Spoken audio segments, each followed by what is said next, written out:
There are men who rule by love, men who rule by law, and then there are men like King Kalen Draven, who rule by the kind of fear that makes grown soldiers piss themselves in the dark. His empire was built on bones and silence, where mercy was a myth and hesitation meant death. But tonight, everything he ever believed about power is about to shatter, because he just dragged a woman into his throne room who refuses to break. Stay with me until the end of this story. Hit that like button and drop your city in the comments so I know my tribe is out there watching. The throne room of the obsidian citadel stretched like the belly of some ancient beast, black marble veined with gold, torches casting shadows that danced like demons on the walls. The ceiling vaulted so high that the darkness swallowed it whole, and the air tasted of iron and old blood. This was not a place where men came to be heard. This was a place where men came to die. King Kalen Draven sat on his throne like a predator carved from stone. 6'4" of raw dominance, broad shoulders that had carried the weight of 1,000 battles, and eyes the color of winter storms, cold, calculating, merciless. His black hair was tied back from a face that might have been handsome if it weren't so goddamn terrifying. Scars traced his jawline like trophies. His hands, resting on the arms of his throne, were the hands of a killer, thick knuckles, old burns, the kind of hands that had choked life out of men who dared to question him. He was 42 years old and had ruled the Northern Empire for 16 years without a single moment of weakness. Fear was his currency. Obedience was his religion. And every soul within 1,000 miles knew that crossing Kalen Draven meant choosing a slow, creative death. Behind him stood his inner circle, the wolves who fed on the scraps of his power. Lord Commander Theron Blackwell, a mountain of a man with a shaved head and a sword longer than most men were tall. Chancellor Orin Vex, thin as a blade and twice as sharp, his fingers always steepled like he was praying to some dark god of politics. Lady Saris Corvain, the spy master, beautiful in the way a viper is beautiful. Green eyes that missed nothing, black hair coiled like a weapon. And a dozen others, advisors and generals and blood-bought loyalists who existed only to extend Kalen's will across the continent. The doors at the far end of the throne room exploded open. Two of his wolf guard dragged a woman inside. She was fighting them every step of the way, not with strength, but with pure, unfiltered defiance. Her boots scraped against the marble. Her dark hair was wild, tangled with dirt and what might have been blood. She wore the rough-spun clothes of the outer territories, torn at the shoulder, mud-caked at the knees. But her eyes, Christ, her eyes, blazed with something Kalen hadn't seen in years. Not fear, not even close. The guards threw her down 10 feet from the throne. She hit the floor hard, rolled, and came up on one knee. Most prisoners would have stayed down. Most prisoners would have been weeping by now, begging for mercy that would never come. She stood up, wiped the blood from her split lip, and looked directly at him. The throne room went silent. Not the comfortable silence of obedience, but the shocked silence of witnessing something forbidden. No one looked at King Kalen Draven like that. No one. Chancellor Vex cleared his throat. His voice was oil poured over gravel.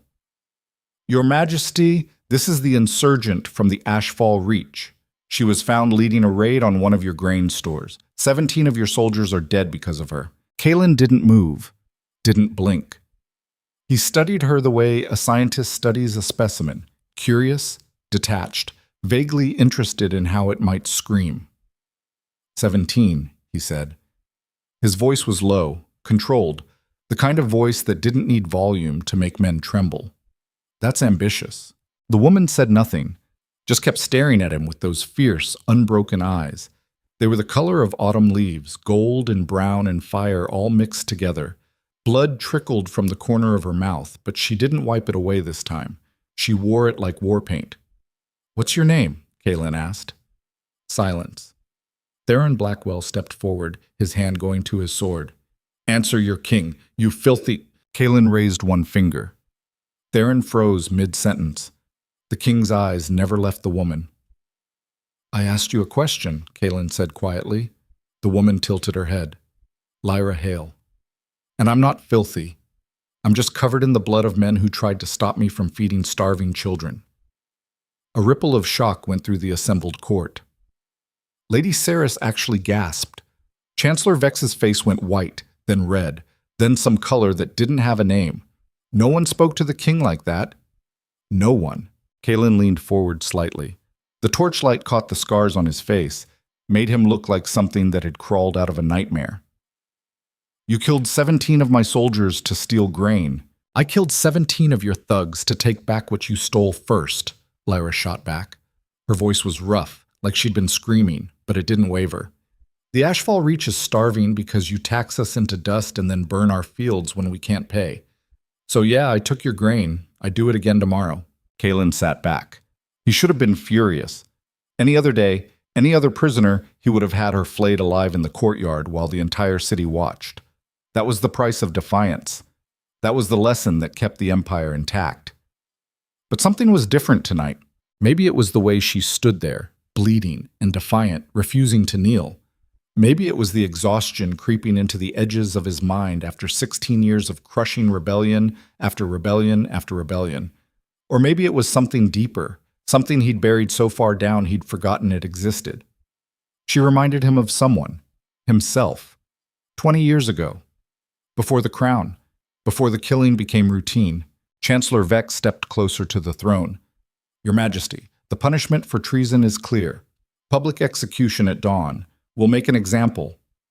No, Kalen said. The word dropped like a stone into still water. Vex blinked. Your Majesty? I said no.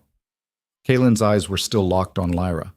Put her in the East Tower, top floor, post guards. Theron Blackwell frowned. My king, she's a rebel. A murderer. If we don't... Are you questioning me? Kalen said. It wasn't a question. Theron went rigid. No, Your Majesty. Then do what I commanded. The guards moved forward, but Lyra didn't resist this time. She just kept staring at Kalen with that unreadable expression, like she was trying to solve a puzzle. As they pulled her toward the door, she spoke one last time. You think you're strong because people fear you, but you're just scared of what happens when they stop. The doors slammed shut behind her. The throne room erupted into barely concealed whispers.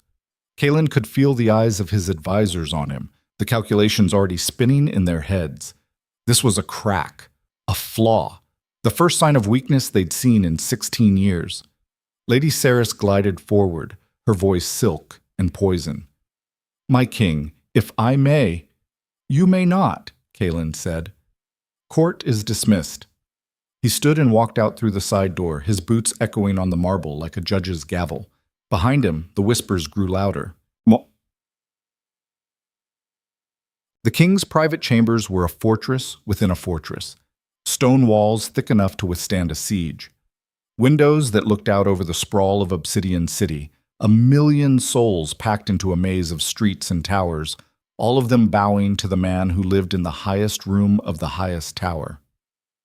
Kalen poured himself a drink, whiskey from the Southern Isles, aged in barrels that cost more than most men earned in a lifetime. He downed it in one swallow, felt the burn, poured another. His reflection stared back at him from the window glass. A king, a conqueror, a man who had built an empire by crushing anyone who stood in his way.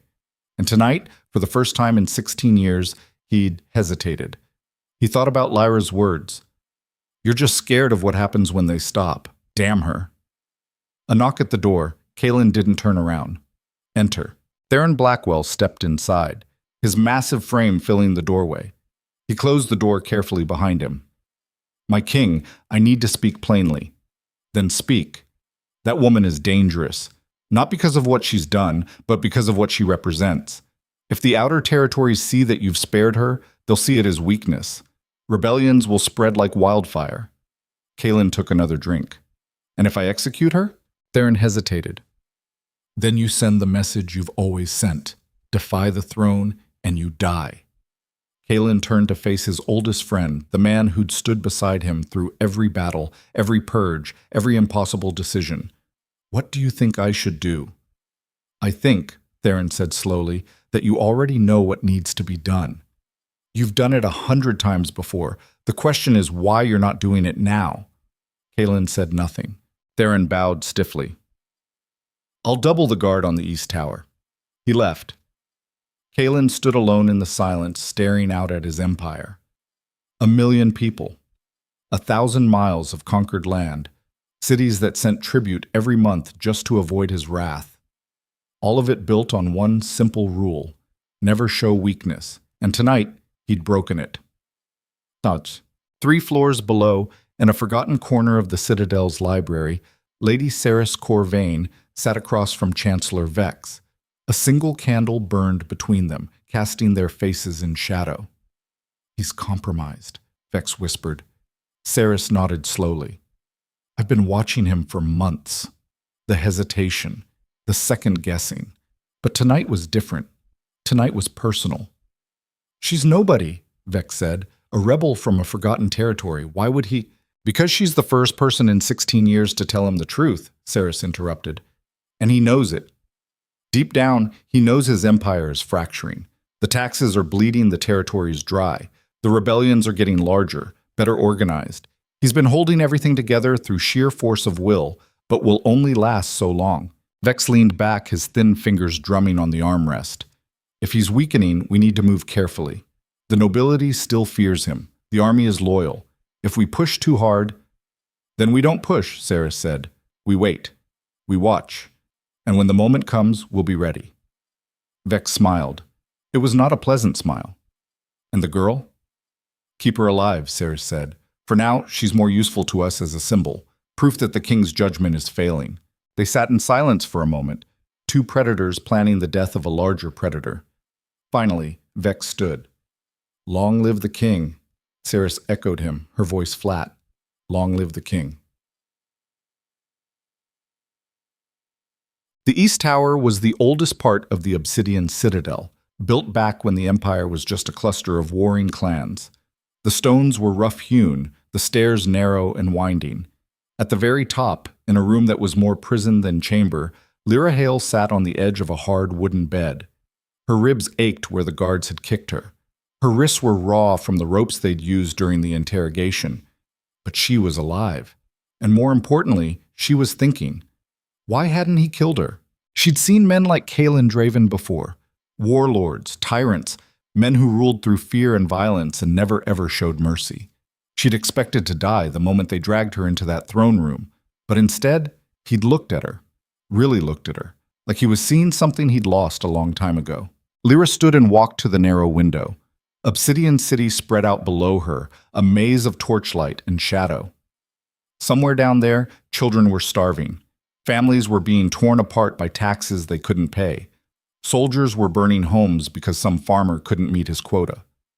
This was Kalen's empire, built on the suffering of people who had no choice but to obey. And she'd just told him the truth to his face. She smiled, despite the pain, despite the fear that was starting to creep in now that the adrenaline was fading. If she was going to die, at least she'd die having spoken the truth. The door creaked open. Lyra spun, ready to fight, but it was just a servant girl, maybe 15, skinny as a rail, carrying a tray of food.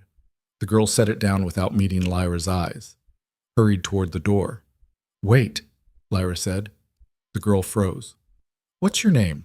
The girl hesitated, then barely a whisper. "Mira. Thank you, Mira." The girl looked up, surprised. Then she nodded once and slipped out, locking the door behind her. Lyra looked at the tray. Bread, cheese, dried meat, more food than she'd seen in weeks. She sat down and ate slowly, forcing herself to think. The king had spared her. That meant something. Either he was planning something worse than execution, or he'd made a mistake. And mistakes, in a place like this, were opportunities. 2 days passed. Kalen didn't visit her, didn't send for her, didn't execute her. The waiting was its own form of torture. Lyra spent the hours pacing, thinking, planning. The guards rotated every 6 hours. There were always 2 of them outside her door. The window was too high to jump from. She'd checked. And even if she could climb down, the courtyard below was crawling with soldiers. She was trapped. On the 3rd day, the door opened. It wasn't a guard. It wasn't a servant. It was him. King Kalen Draven stepped into the room like he owned it, which, technically, he did. He was dressed simply today, just a black tunic and boots, no crown, no ceremonial armor, But there was no mistaking the power that radiated off him like heat from a forge. Lyra stood slowly. She didn't bow. Kalen closed the door behind him. For a long moment, they just looked at each other. Finally, he spoke. "You're not afraid of me." "Should I be?" Lyra asked. "Yes." Kalen's voice was flat. "Most people who look at me the way you do end up dead. Then why am I still alive?" "That," Kalen said, "is a question I've been asking myself for 3 days." He moved to the window, looked out at the city. Lyra stayed where she was, every muscle tense. She could feel the violence coiled inside him, barely restrained. This was a man who had killed hundreds, maybe thousands, and he was alone in a room with her. "Tell me about the Ashfall Reach," Kalen said. Lyra blinked. "What?" "You're home. Tell me about it." She studied his face, looking for the trap, found nothing but genuine curiosity. "It's dying," she said finally. "Your taxes are bleeding us dry. Your soldiers take everything we grow and leave us with scraps. Last winter we lost a third of our children to starvation. This winter will be worse." Kalen was silent. "We're not rebels," Lyra continued, her voice gaining strength. "We're not trying to overthrow you. We just want to survive." "But you've made survival a crime." "I've made rebellion a crime," Kalen said. "There's a difference." "Is there? When the choice is steal or starve, what would you call it?" Kalen turned to face her. "Weakness." The word hit like a slap. Lyra felt her anger flare, hot and immediate. "You think survival is weakness?" "I think," Kalen said quietly, "that empires are not built on compassion. They're built on strength, order, the willingness to do what others won't. The moment I show mercy, the moment I bend, every territory from here to the Southern Isles will see it as an opportunity to tear me apart. So you'd rather let children starve than risk looking weak." Kalen's jaw tightened. "You don't understand what you're asking." "I understand perfectly," Lyra shot back. "You're scared. You've built this entire empire on fear, and you're terrified of what happens when people stop being afraid. Because then you're just a man. And men can be challenged. Men can be overthrown. Men can be wrong." The silence that followed was deadly. Kalen took a step toward her, then another. Lyra held her ground, even though every instinct screamed at her to back away. He was close enough now that she could see the silver starting to thread through his dark hair, the old scars that crisscrossed his knuckles. "You're right," he said softly. Lyra's breath caught. "I am scared," Kalen continued. "Not of rebellion, not of war. I've been fighting my whole life, but you walked into my throne room and said things that no one has dared to say in 16 years, and instead of killing you, I kept you alive. Do you know why?" Lyra shook her head. "Because you reminded me," Kalen said, "of what I used to believe before I became this, before the crown, before the killing. And I don't know if that makes you dangerous or if it makes you the only honest person in this entire goddamn fortress." He turned away, ran a hand through his hair.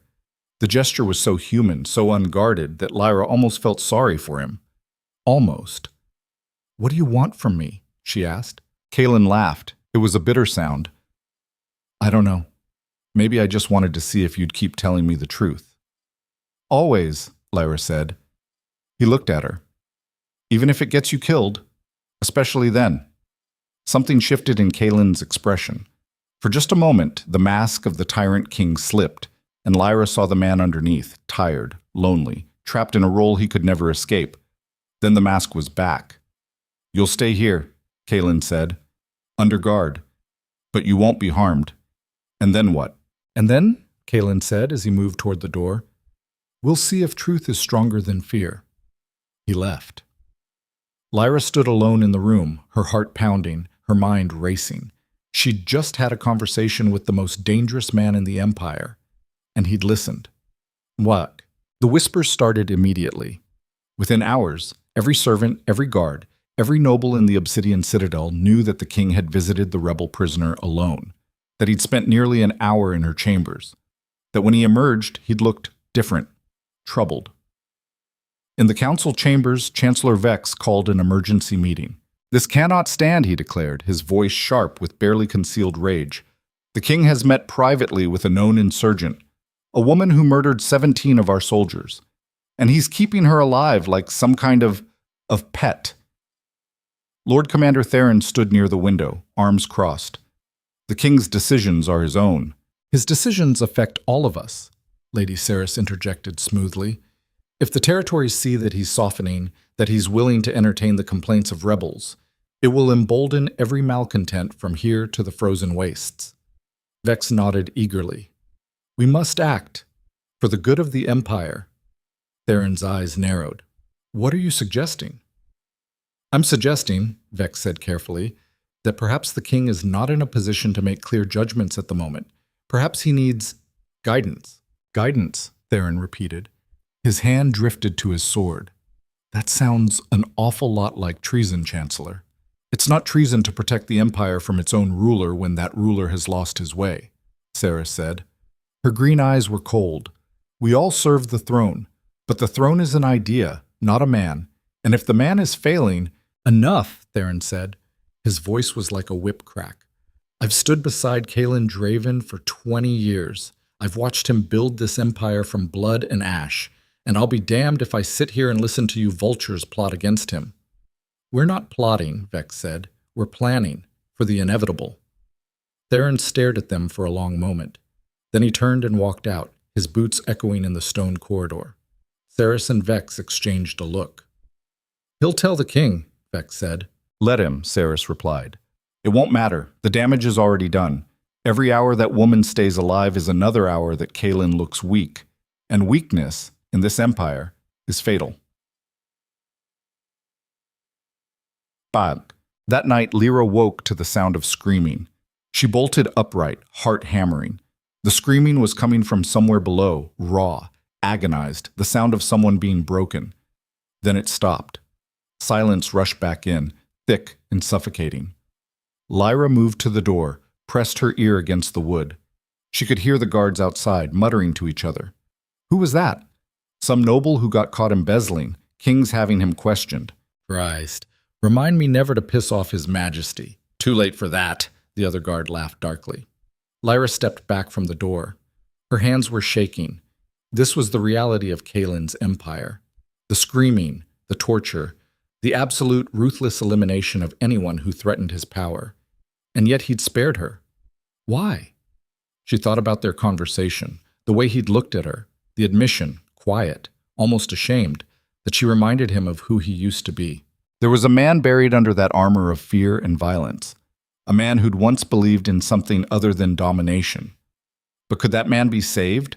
Or was he already too far gone? Lyra didn't know. But she was starting to think she might be the only person in the entire empire who had a chance of finding out. Quotes. The next morning, Kaelin summoned his council. They gathered in the war room, a circular chamber dominated by a massive stone table carved with a map of the empire.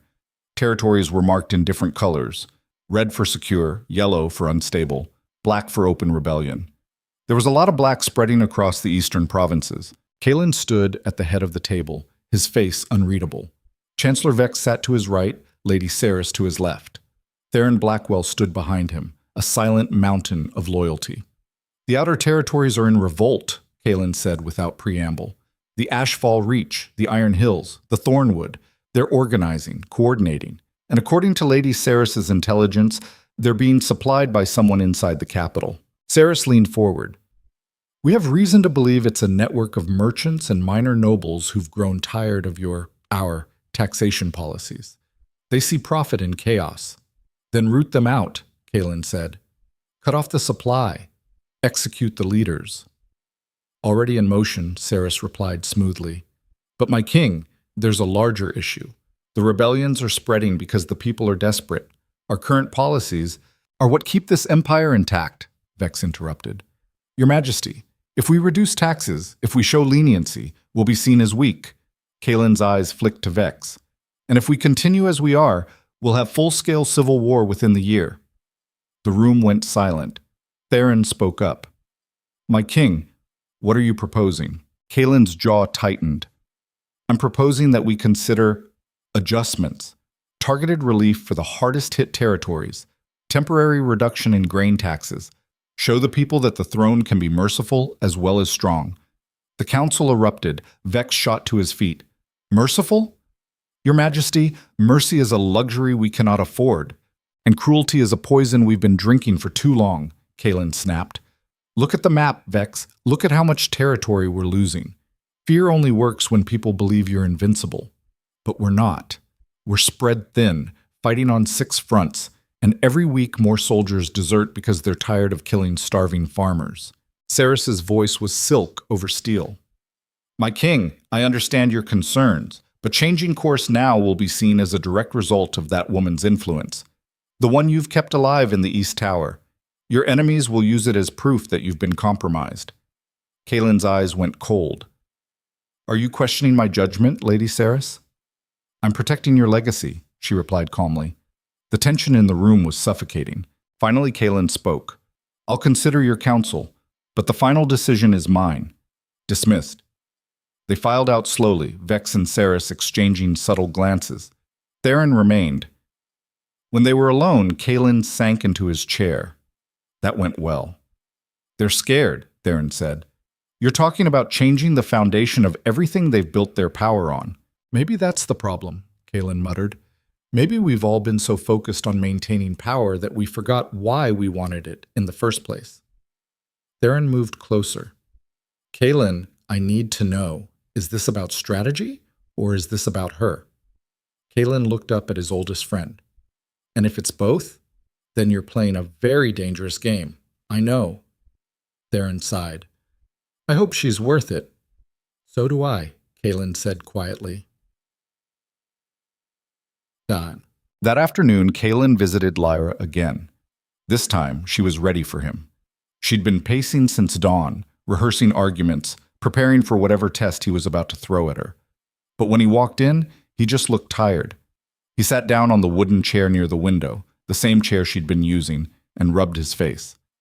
Tell me something, he said. If you were in my position, what would you do? Lyra sat on the edge of the bed, studied him. You mean if I were a tyrant king trying to hold together a crumbling empire? A faint smile.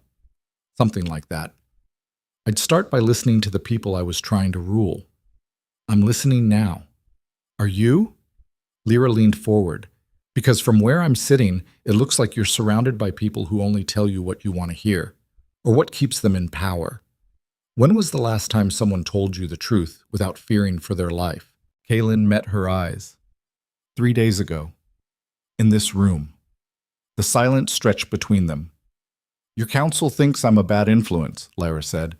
My council thinks you're a threat. Am I? Kaelin considered. Yes. But not in the way they think. Lyra waited. You're a threat, Kaelin said slowly, because you make me question things I stopped questioning a long time ago. Whether power is worth the price, whether fear is the only way to hold an empire together, whether you're still the man you wanted to be, Lyra finished softly. Kaelin looked away. I haven't been that man in a very long time. Maybe not, Lyra said, but maybe he's still in there. Buried under all the armor and the killing and the crown. Kaelin stood abruptly. You don't know what you're asking. The moment I show weakness, the moment I hesitate, there are 100 people ready to tear me apart. My own council is probably plotting against me right now. Probably, Lyra agreed. So what are you going to do about it? Kaelin stared at her. Then, to her surprise, he laughed. It was a rough, rusty sound, like he'd forgotten how. You're insane, he said. You know that? Says the man who keeps a rebel prisoner alive in his tower instead of executing her like a sane tyrant would. Touché. They looked at each other. And for just a moment, the king and the rebel were just two people trying to figure out what the hell they were doing. Then Kaelin's expression hardened. I'm going to propose reforms to the council tomorrow. Reduction in grain taxes for the outer territories. Amnesty for nonviolent rebels who surrender. It's not much, but it's a start. They'll fight you.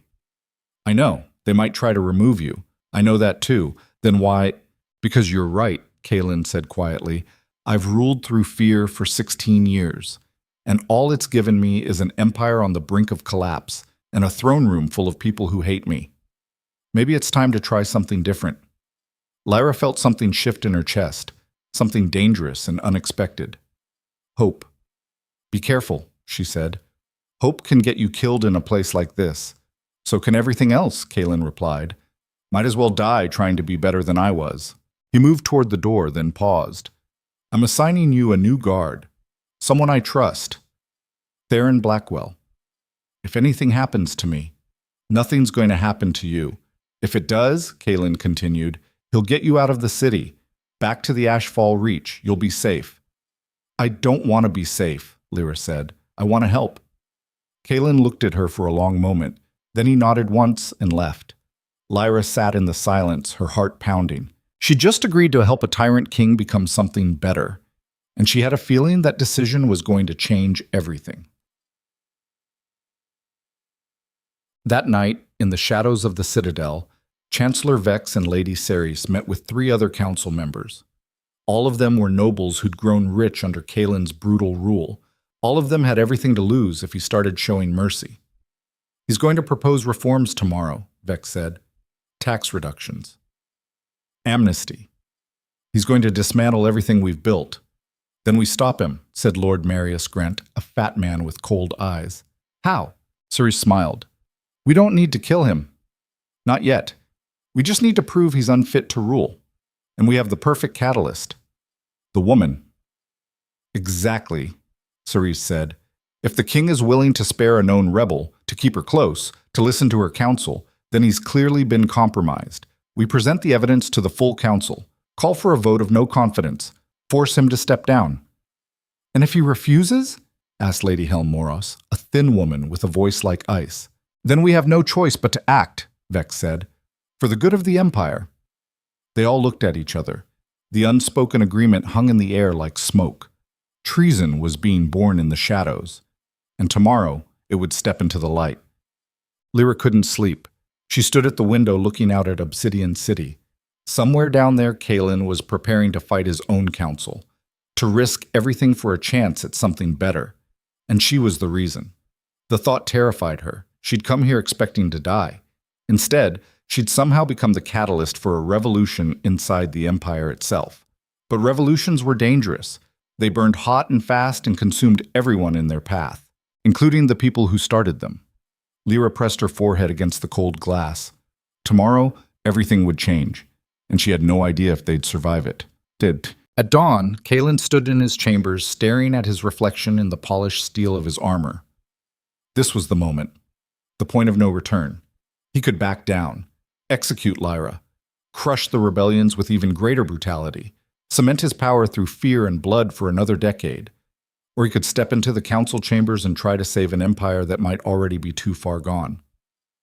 Theron entered without knocking. It's time. Kaelin took a deep breath. Then he buckled on his sword, straightened his shoulders, and walked toward the door. Behind him, the sun rose over Obsidian City. A new day. A new war. And somewhere in the East Tower, Lyra Hale watched it all begin. The council chamber doors swung open with the weight of inevitability. Kaelin Draven walked in like a man heading to his own execution, back straight, face carved from stone, every step deliberate. But inside, beneath the armor and the crown and the carefully constructed mask of absolute power, something was unraveling. He could feel it. The slow dissolution of certainty, the creeping doubt that had started the moment he'd looked into Lyra Hale's eyes and seen himself reflected back. Not as a king, but as a man who'd traded his humanity for a throne. Power, he'd learned over 16 years, wasn't just about strength. It was about the willingness to become something other than human, to make decisions that would haunt normal men for the rest of their lives and then sleep soundly afterward. To look at suffering, real, tangible suffering, and call it necessary. To convince yourself that the screaming in the dungeons was the price of order, that the starving children in the outer territories were acceptable collateral damage in the grand machinery of empire. But Lyra had cracked that certainty, and now he was walking into a room full of predators who could smell blood in the water. The council was already assembled, 12 of them seated around the stone table, their faces carefully neutral in that way that meant they'd been talking about him before he arrived. Chancellor Vex sat with his fingers steepled, looking like a praying mantis waiting to strike. Lady Ceres wore a smile that didn't reach her eyes. Lord Marius Grant's jowls wobbled as he shifted in his seat, impatient. Lady Helmoros studied her nails like they were more interesting than the fate of the Empire. Theron Blackwell took his position behind Kaelin's chair, a silent wall of loyalty. Kalen sat. The scrape of the chair against stone echoed like a judge's gavel. "We have much to discuss," he began. His voice was controlled, measured. The rebellions in the Eastern Territories have grown beyond isolated incidents. They're coordinated, well-supplied, and according to our intelligence, they're gaining support among the common people at a rate we haven't seen since the Unification Wars. "Because the common people are starving," Lord General Cross said bluntly. He was a military man, scarred and direct.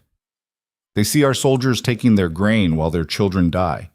Hard to blame them for fighting back." Vex's lip curled. "The common people exist to serve the Empire. If they're starving, it's because they're not working hard enough. They're starving because we're bleeding them dry," Kalen interrupted.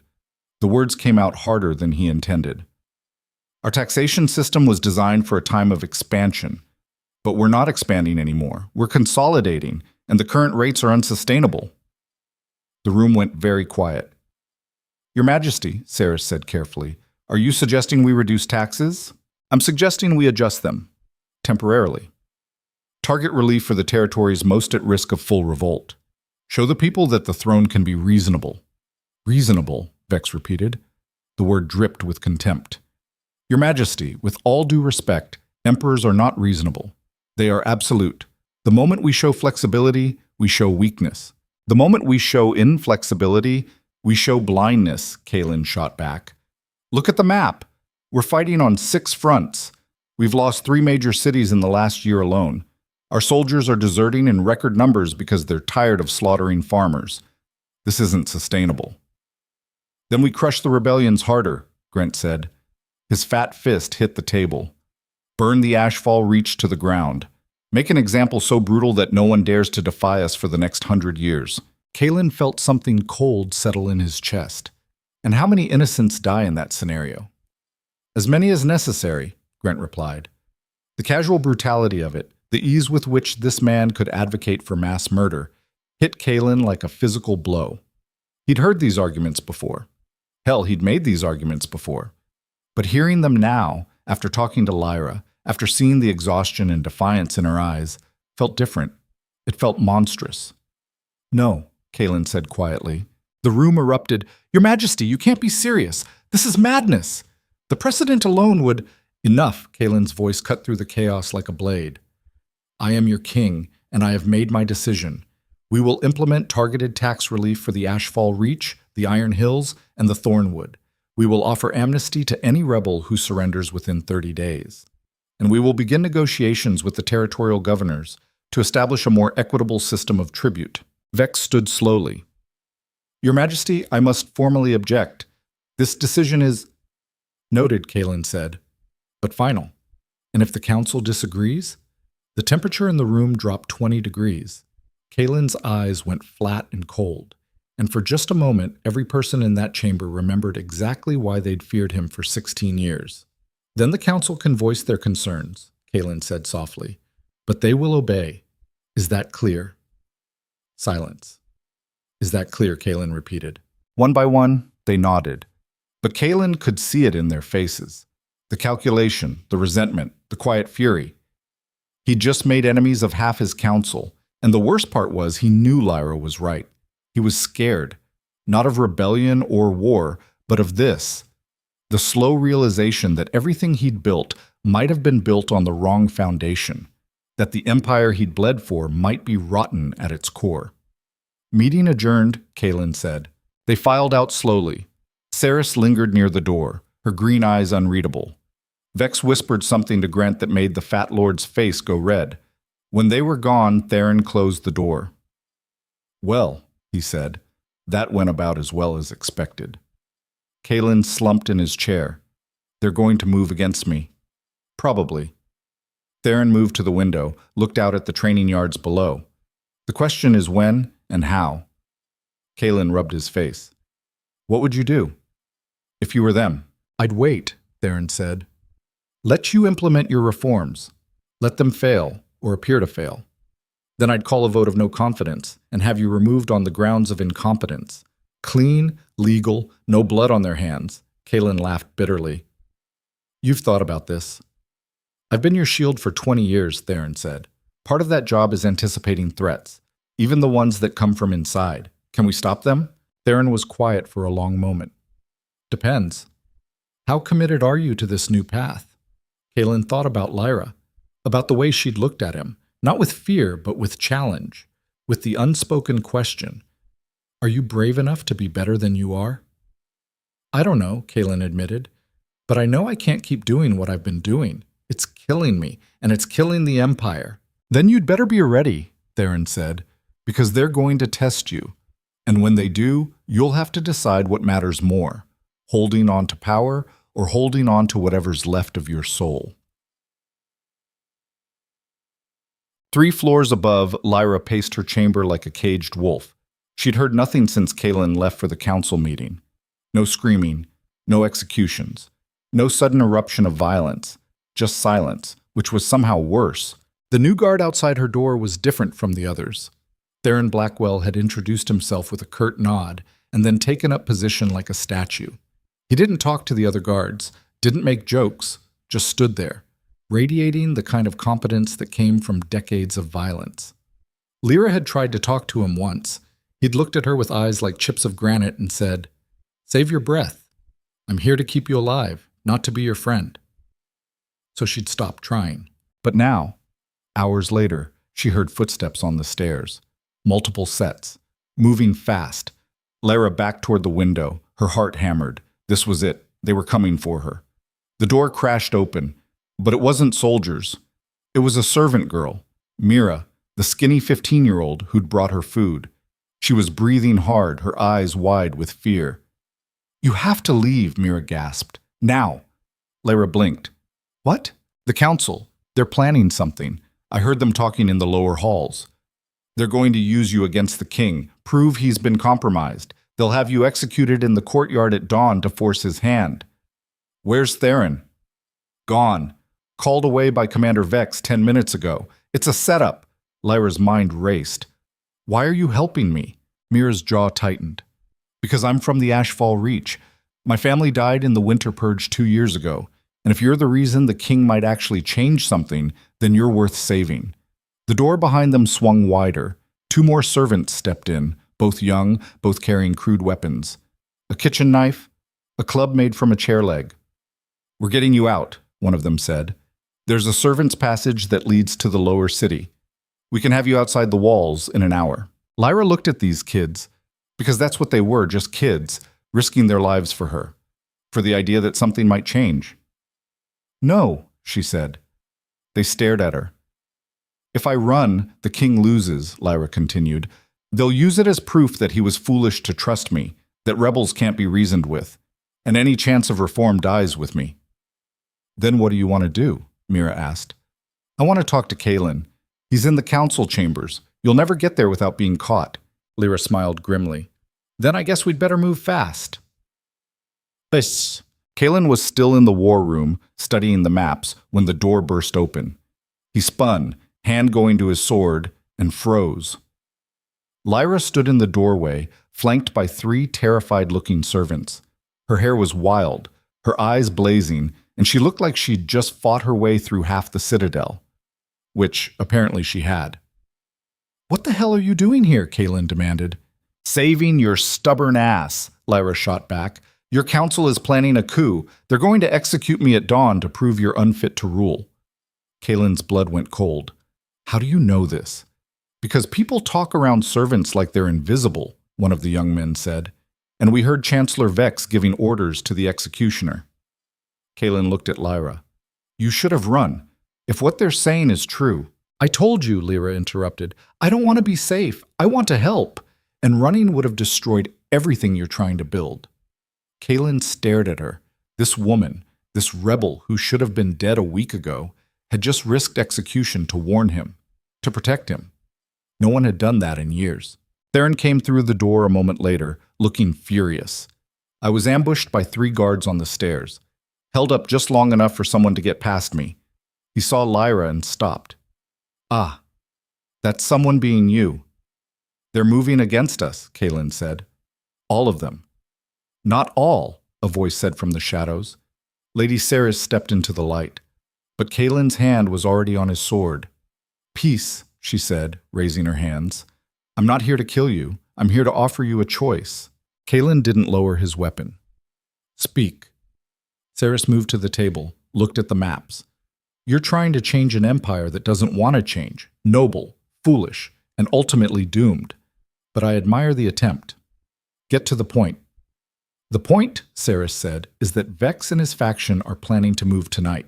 They're calling an emergency council session. They're going to present evidence of your instability, your inappropriate relationship with a known rebel. They're going to vote you out. And you're telling me this because? Because I'm a pragmatist, Saris said. Vex is a fanatic. If he takes power, he'll burn the empire to ash, trying to hold it together through pure cruelty. At least you're trying something different. It might fail, but it's worth watching. Kalen studied her face. What do you want? I want to survive, Saris said simply.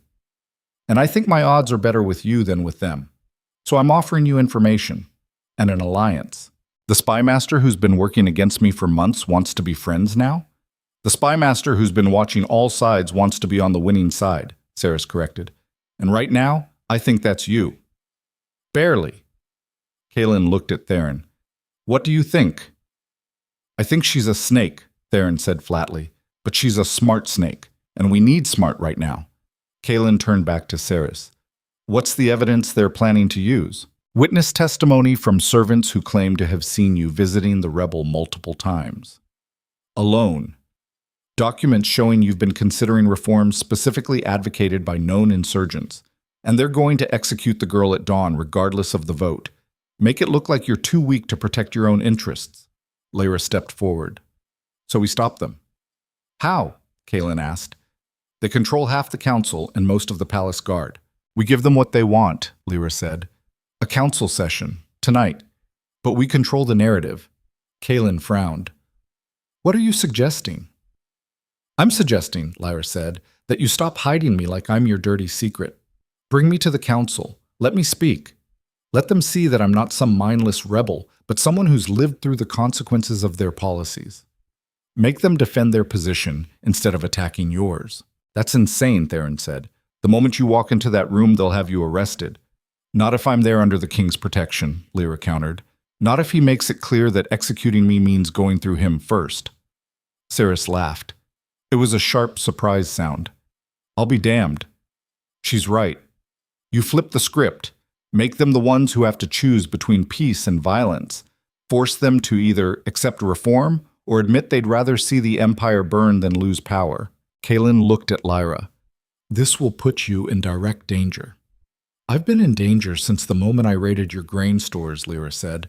At least this way, I'm fighting for something that matters. The room fell silent. Kalen could feel the weight of the decision pressing down on him. This was it, the moment where he either committed fully to this new path or retreated back into the familiar brutality of absolute rule. Power or principles? Fear or faith? He thought about what Theron had said earlier. You'll have to decide what matters more, holding on to power or holding on to whatever's left of your soul. He'd spent 16 years choosing power. Maybe it was time to choose differently. All right, Kalen said, we do it your way. Saris, call the council session. Tell them I'm responding to their concerns. Theron, I want every soldier you trust positioned outside the chamber. If this goes wrong, it won't, Lyra said. Kalen looked at her. You sound very confident for someone who might be dead in 3 hours. Lyra smiled. That's because I've been ready to die for a cause my whole life. The question is, are you ready to live for one? The emergency council session was called for midnight. The chamber filled slowly. Vex arrived first, his thin face tight with anticipation. Grant waddled in, sweating despite the cold. Lady Moros glided through the door like a ghost. One by one, the conspirators assembled, thinking they were walking into their moment of triumph. They had no idea what was waiting for them. Kalen entered last, and he didn't come alone. Lyra walked beside him, her head high, her spine straight. She wore simple clothes. They hadn't bothered trying to dress her like nobility, but she carried herself like royalty anyway, defiant, unbroken. Behind them, Theron and 6 of his most trusted soldiers took positions along the wall. The council erupted. What is the meaning of this? Your Majesty, This is highly irregular. That woman is a criminal. Silence, Kalen said. His voice wasn't loud, but it cut through the chaos like a blade. You called this session to question my judgment, to present evidence of my supposed instability. So I'm giving you the opportunity. Here's your evidence, standing right in front of you. He gestured to Lyra. This is Lyra Hale, Kalen continued, a citizen of the Ashfall Reach, a woman who raided our grain stores because her people were starving, a woman who killed 17 soldiers in defense of children. And yes, a woman I chose not to execute because I wanted to understand why our own citizens would rather die fighting us than live under our rule. Vex stood slowly. Your Majesty, this is exactly what we feared. You've allowed a rebel to influence? I've allowed a human being to tell me the truth, Kalen interrupted. Something none of you have done in years. The room went dead silent. You want to talk about my judgment? Fine. Let's talk about yours. You've been advising me to crush rebellions with increasing brutality for years. And what's it gotten us? More rebellions, more death, more territories on the brink of open revolt. Your policies are failing, and instead of admitting that, you're trying to remove me for daring to try something different. Lord Grent's face was purple. You're defending a murderer. No, Lyra said. Her voice rang out clear and strong. I'm a survivor. And so are the thousands of people in the outer territories who are being slowly killed by your greed. She stepped forward. Kalen didn't stop her. You want to know why we fight? Lyra continued. Because you take everything and give nothing. You tax us until we can't afford to feed our children. You burn our fields when we can't meet your quotas. You send soldiers to terrorize us in the name of order. And then you sit here in your palace made of marble and gold and wonder why we hate you. You will not speak to us in that tone, Vex hissed. Why not? Lyra challenged. Because I'm common? Because I'm supposed to be grateful for the privilege of starving in service to your empire?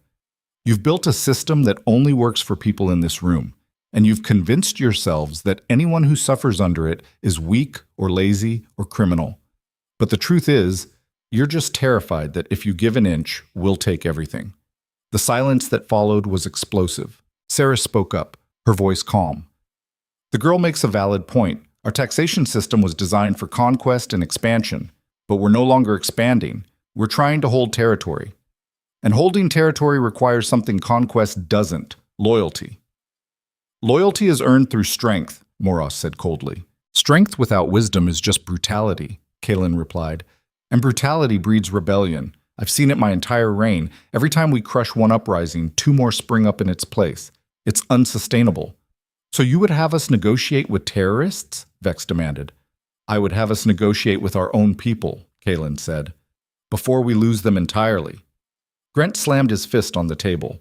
This is treason. You're abandoning everything this empire stands for. No, Kalen said quietly. I'm trying to save it. He looked around the table, at the faces of men and women who'd grown rich on suffering, who'd built their power on the backs of people they'd never had to look in the eye.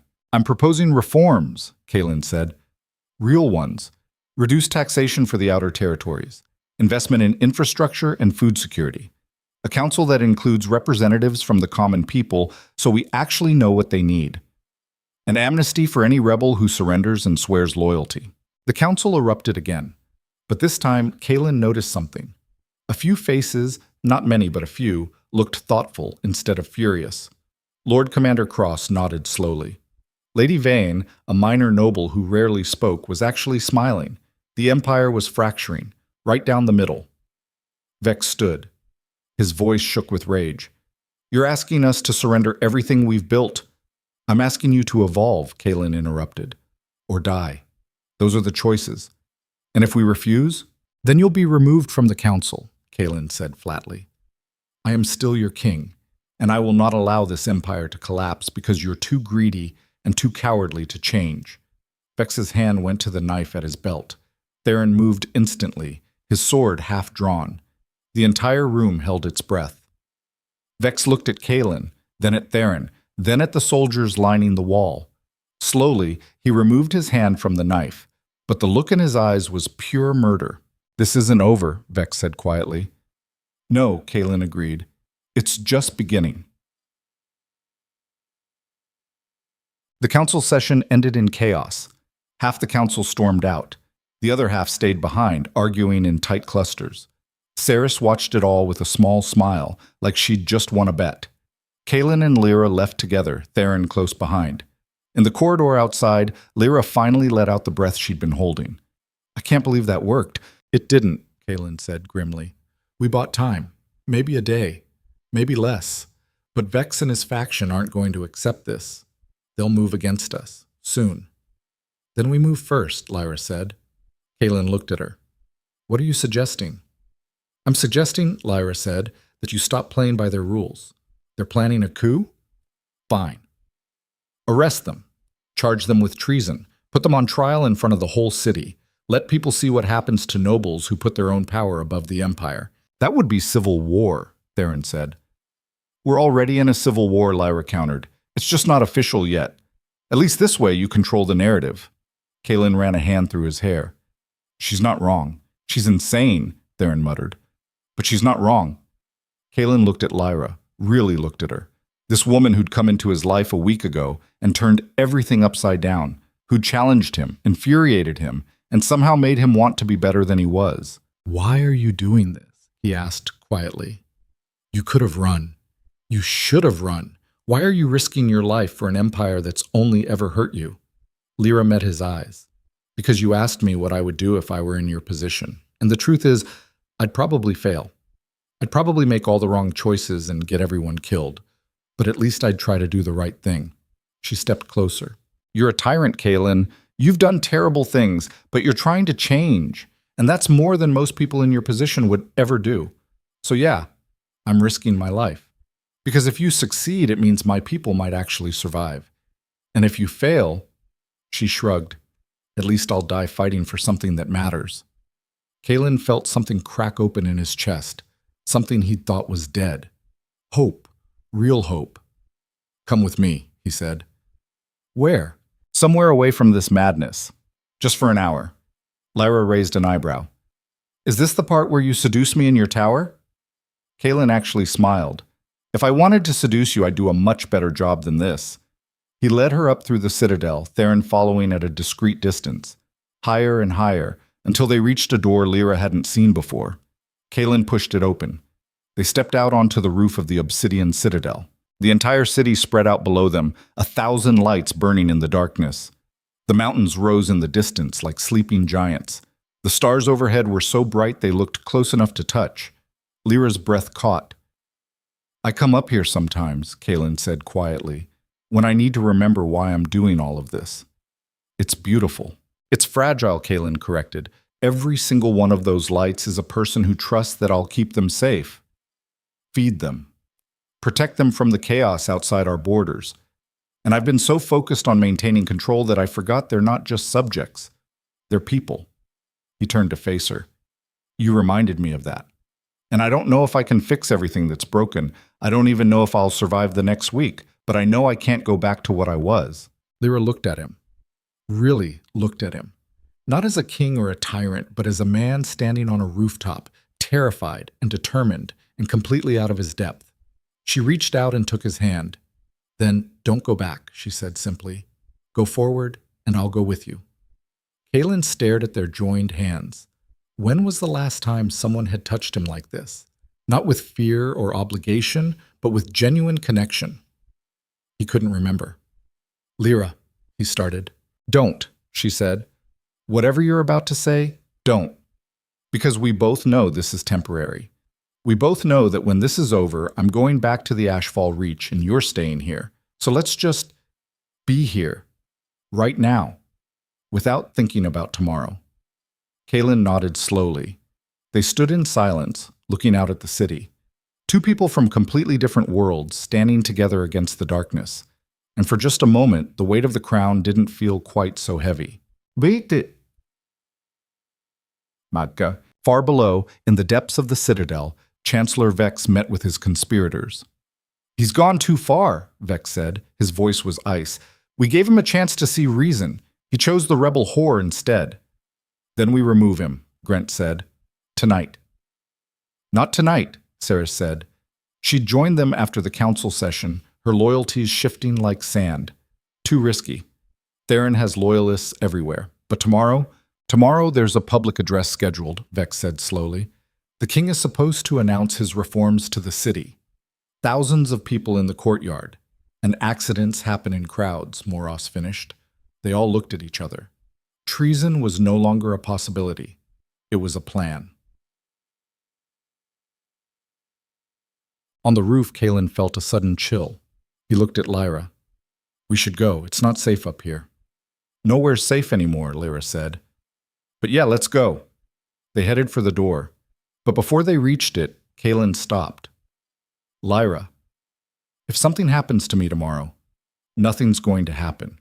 If it does, Kalen continued, Theron will get you out. Promise me you'll let him. Lyra shook her head. I don't make promises I know I won't keep. Damn it, Lyra. I'm not leaving you, she said fiercely. Not now. Not when we're this close to actually changing something.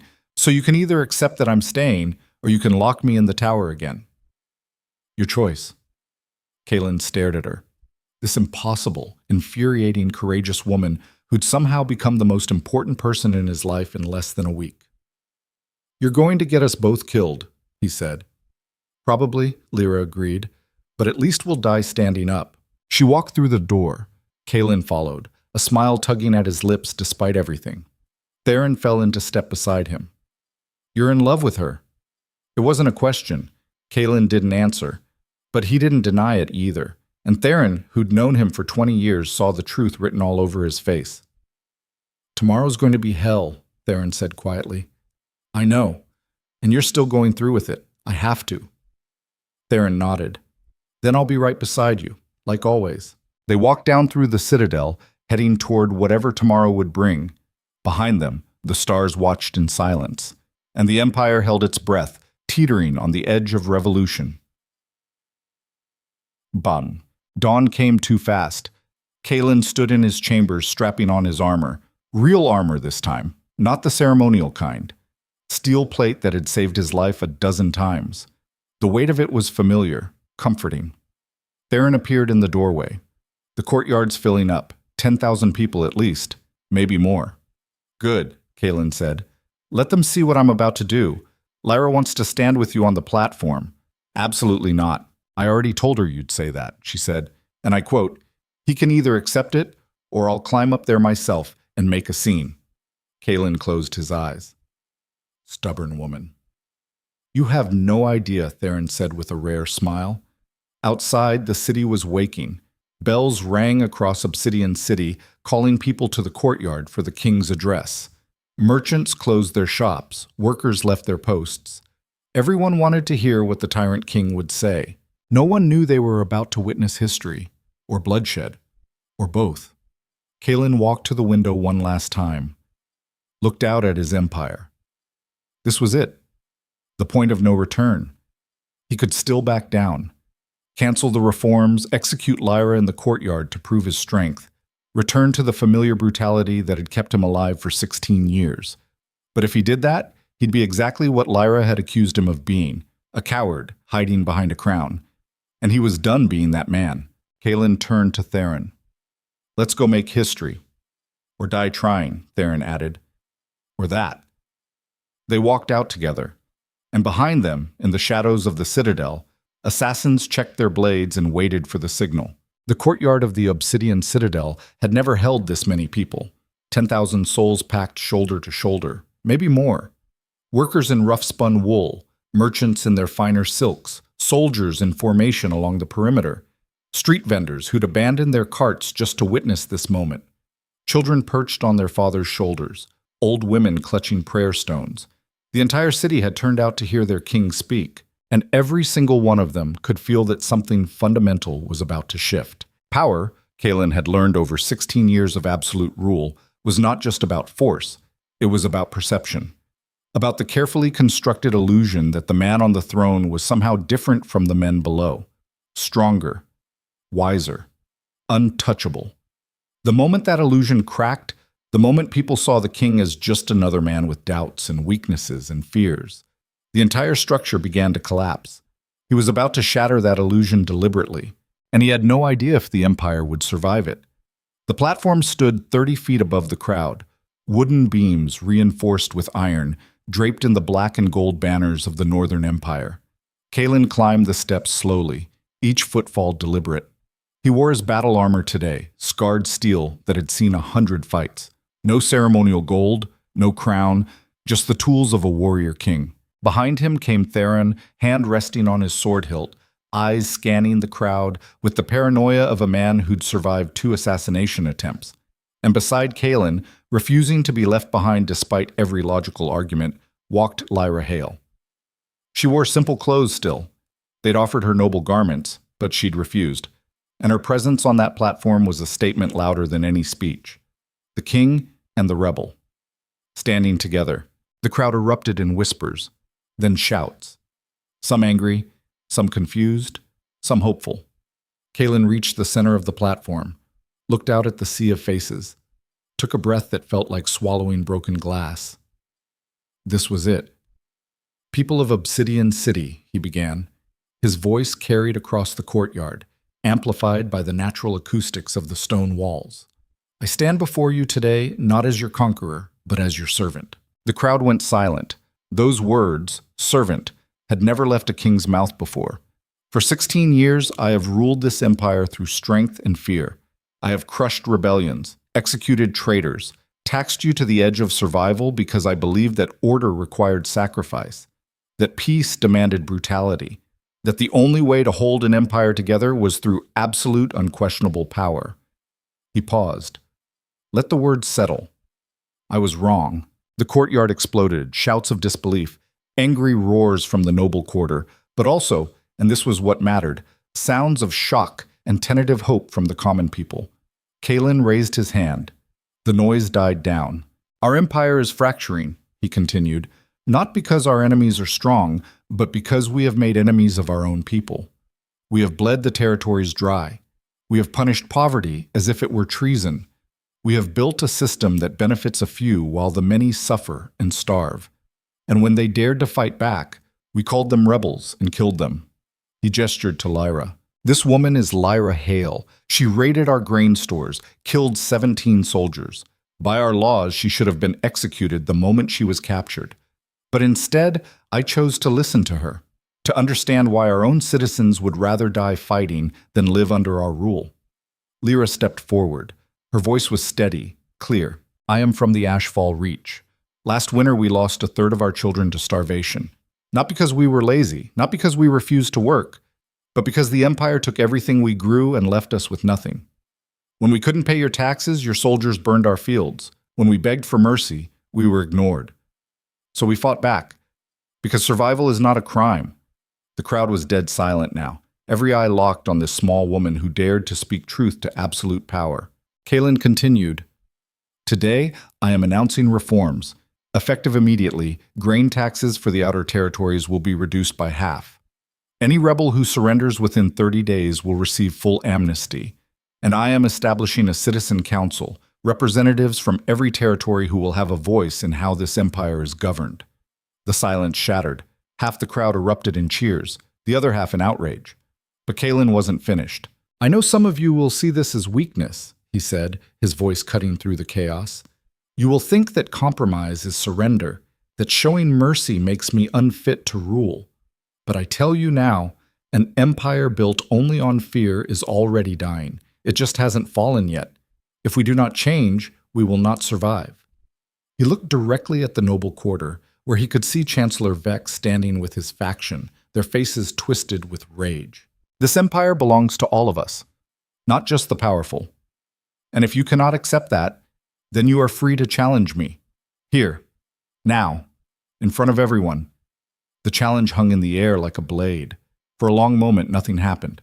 Then Vex stepped forward. His voice was cold, precise. "You have betrayed everything this empire stands for. You have allowed a common criminal to corrupt your judgment. You have weakened us at the very moment our enemies circle closest. And you call this leadership?" Kalen met his gaze. "I call it evolution. You call it betrayal because it threatens your power." "We built this empire," Vex hissed. "We bled for it, died for it, and you would give it away to appease a mob of ungrateful—" "Careful," Kalen interrupted. "The next word out of your mouth will determine whether you walk away from this platform or are dragged off it."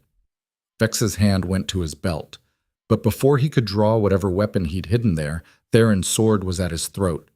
The crowd gasped. "Stand down," Theron said quietly, "or die. Your choice." For a heartbeat, Vex considered it. Kaelin could see the calculation in his eyes, weighing martyrdom against survival. Then Vex stepped back, raised his hands. But the look he gave Kaelin promised murder. "This is not over," Vex said. "No," Kaelin agreed. "It's just beginning." Vex melted back into the crowd, but Kaelin noticed something that made his blood run cold.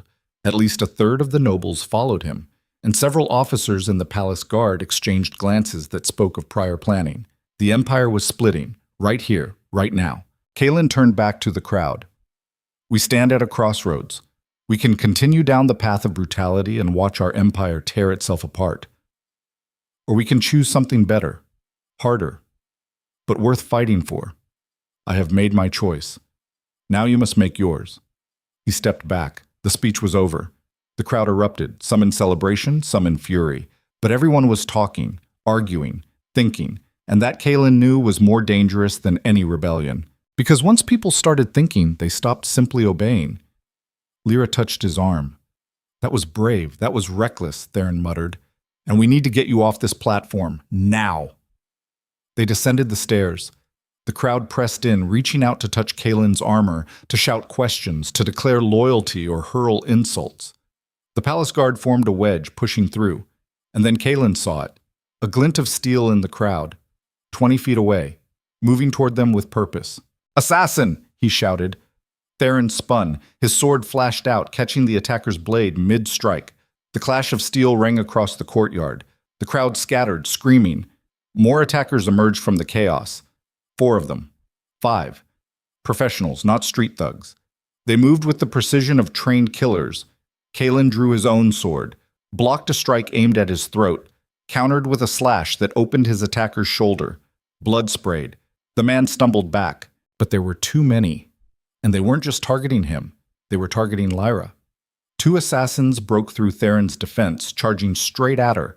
Lyra had no weapon, no armor, just the raw survival instinct that had kept her alive in the Ashfall Reach. She grabbed a fallen guard's dagger, dodged the first strike. Didn't dodge the second. The blade caught her across the ribs. Not deep, but enough. She cried out, stumbled. Kaelin's vision went red. He didn't think, didn't strategize. Just moved with the pure primal fury of a man watching the one person he cared about bleed. He killed the first assassin with a strike that nearly took the man's head off, shattered the second's knee with a brutal kick, then finished him with a thrust through the throat. The third tried to run. Kaelin caught him, slammed him against the stone wall of the platform, and drove his blade through the man's chest with such force that the sword pinned him to the stone. The courtyard went silent. Kaelin stood there breathing hard, covered in blood that wasn't his. He looked like something that had crawled out of a nightmare. The civilized king was gone. This was the warlord, the killer, the man who'd built an empire on bones. And every person in that courtyard remembered exactly why they'd feared him. Theron had dispatched the remaining attackers. But the damage was done. 6 bodies on the ground, blood pooling on the cobblestones. And Lyra, clutching her side, her face pale. Kaelin dropped his sword and went to her, grabbed her shoulders. "How bad?" Lyra tried to smile. "I've had worse." "That's not an answer. It's not fatal," she said. "Just hurts like hell." A medic pushed through the crowd, started examining the wound. Kaelin stood over them like a guard dog, his hands still shaking with adrenaline and rage. Theron appeared at his side. "My king, we need to move." This was coordinated. There could be more. "Where's Vex?" Theron's face went grim. "Gone." He disappeared the moment the fighting started. "Of course he did," Kaelin snarled. "Find him. Lock down the citadel. I want every conspirator identified and arrested by nightfall. My king, do it!" Kaelin snapped. Theron nodded and moved off, barking orders. The palace guard formed up, began clearing the courtyard. The crowd dispersed slowly, everyone talking at once, spreading word of what they'd witnessed. The medic finished binding Lyra's wound. "She'll live, but she needs rest." Kaelin lifted Lyra like she weighed nothing, ignored her protests, carried her back through the citadel, up the stairs, to his own chambers. He kicked the door shut behind them, set her down on his bed, the same bed where he'd spent 16 years sleeping alone, untouched by anything resembling human connection. "You're an idiot," he said. His voice was rough. Lyra laughed, then winced. "Yeah, well, you're a tyrant. Guess we're perfect for each other. This isn't a joke, Lyra. You almost died." "But I didn't." She reached up, touched his face. Her hand left a smear of blood on his cheek. "And neither did you." Kalen closed his eyes. For just a moment, the weight of everything crashed down on him. The assassination attempt, the fracturing empire, the realization that his attempt at reform had just painted a target on both their backs. He'd spent 16 years building walls around himself, emotional fortifications stronger than any castle. And this woman had walked in and torn them all down in less than a week. "I can't do this," he said quietly. "Can't do what?" "Care about you. Because the moment I do, you become a weapon they can use against me. And I—" He broke off. Couldn't finish. Lyra sat up, ignoring the pain in her side, looked him straight in the eye. "You think I don't know that? You think I'm stupid enough to believe we get a happy ending here? I'm a rebel from the territories. You're a king trying to hold an empire together. There's no version of this where we both walk away unscathed. Then why?" "Because some things are worth fighting for even when you know you're going to lose," Lyra said fiercely. "Because you're trying to be better than you were, and that matters, even if it gets us both killed." Kalen stared at her, this impossible, infuriating woman who refused to make anything easy. Then he kissed her. It wasn't gentle. It was desperate and fierce and tasted like blood and smoke, like two people clinging to something real in a world built on lies. When they broke apart, Lyra was crying. Just a little. Just enough. "We're going to die doing this, aren't we?" she whispered. "Probably," Kalen said. "But at least we'll die standing up." She laughed, kissed him again. Outside, the empire was tearing itself apart. But in that moment, in that room, they were just two people who'd found something neither of them had been looking for. Something worth dying for. Borshig. Miles away in a safe house deep in the noble quarter, Chancellor Vex met with his remaining conspirators. "The assassination failed," Lord Grant said. His fat face was slick with sweat. "They're hunting us." "Of course they are," Vex replied. His voice was unnaturally calm. "We knew this was a possibility." "A possibility?" Lady Morass shrieked. "We're dead men walking. The moment they find us—" "They won't," Vex interrupted, "because we're not staying in the city." "What are you talking about?" Vex unrolled a map on the table. "The Eastern Territories.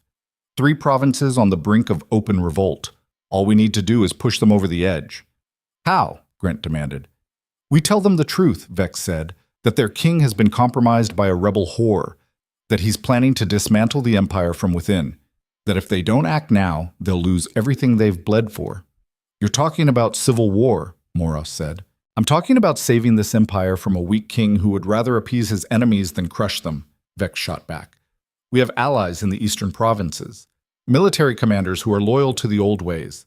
Give me 2 weeks, and I'll have an army marching on Obsidian City." The room went silent. "And if you're wrong?" Grant asked quietly. "If the people side with him, then we die," Vex said simply. "But at least we die fighting for what we believe in. Better that than living on our knees under a king who's forgotten what strength means." One by one, they nodded.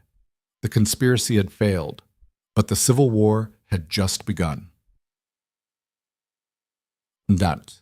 Back in the Obsidian Citadel, Kalen stood before his war council, or what was left of it. Half the chairs were empty. The conspirators who'd fled, the nobles who'd chosen Vex over their king, the officers who'd quietly disappeared during the chaos. Those who remained looked exhausted. Theron stood like a statue, his armor still blood-stained. Lady Saris sat with her hands folded, her expression unreadable. Lord Commander Cross drummed his fingers on the table, thinking. A handful of minor nobles who'd stayed loyal, or at least hadn't run yet. "Report," Kalen said. Theron spoke first. "We've arrested 23 conspirators. Most are minor players. But the primary architects, Vex, Grant, Morass, escaped during the confusion. Our scouts report they're heading east." "To raise an army," Saris said. She didn't sound surprised. It's what I would do. Rally the territories that are already unstable. Promise them that you're the disease and they're the cure. Can we stop them? Kalen asked. Cross shook his head. Not quickly. The eastern provinces are a week's march. By the time we mobilize, they'll have fortified positions and local support. Then we don't chase them, Kalen said. We hold the city, implement the reforms, prove that the changes actually work, show the people we're serious. That's a defensive strategy, Cross said. Wars aren't won by defending. This isn't a war, Kalen countered. It's a revolution. And revolutions are won by ideas, not just swords. Ideas don't stop arrows, Theron muttered. No, but they give people a reason to fight, Lyra said. Everyone turned. She'd insisted on attending despite her injury.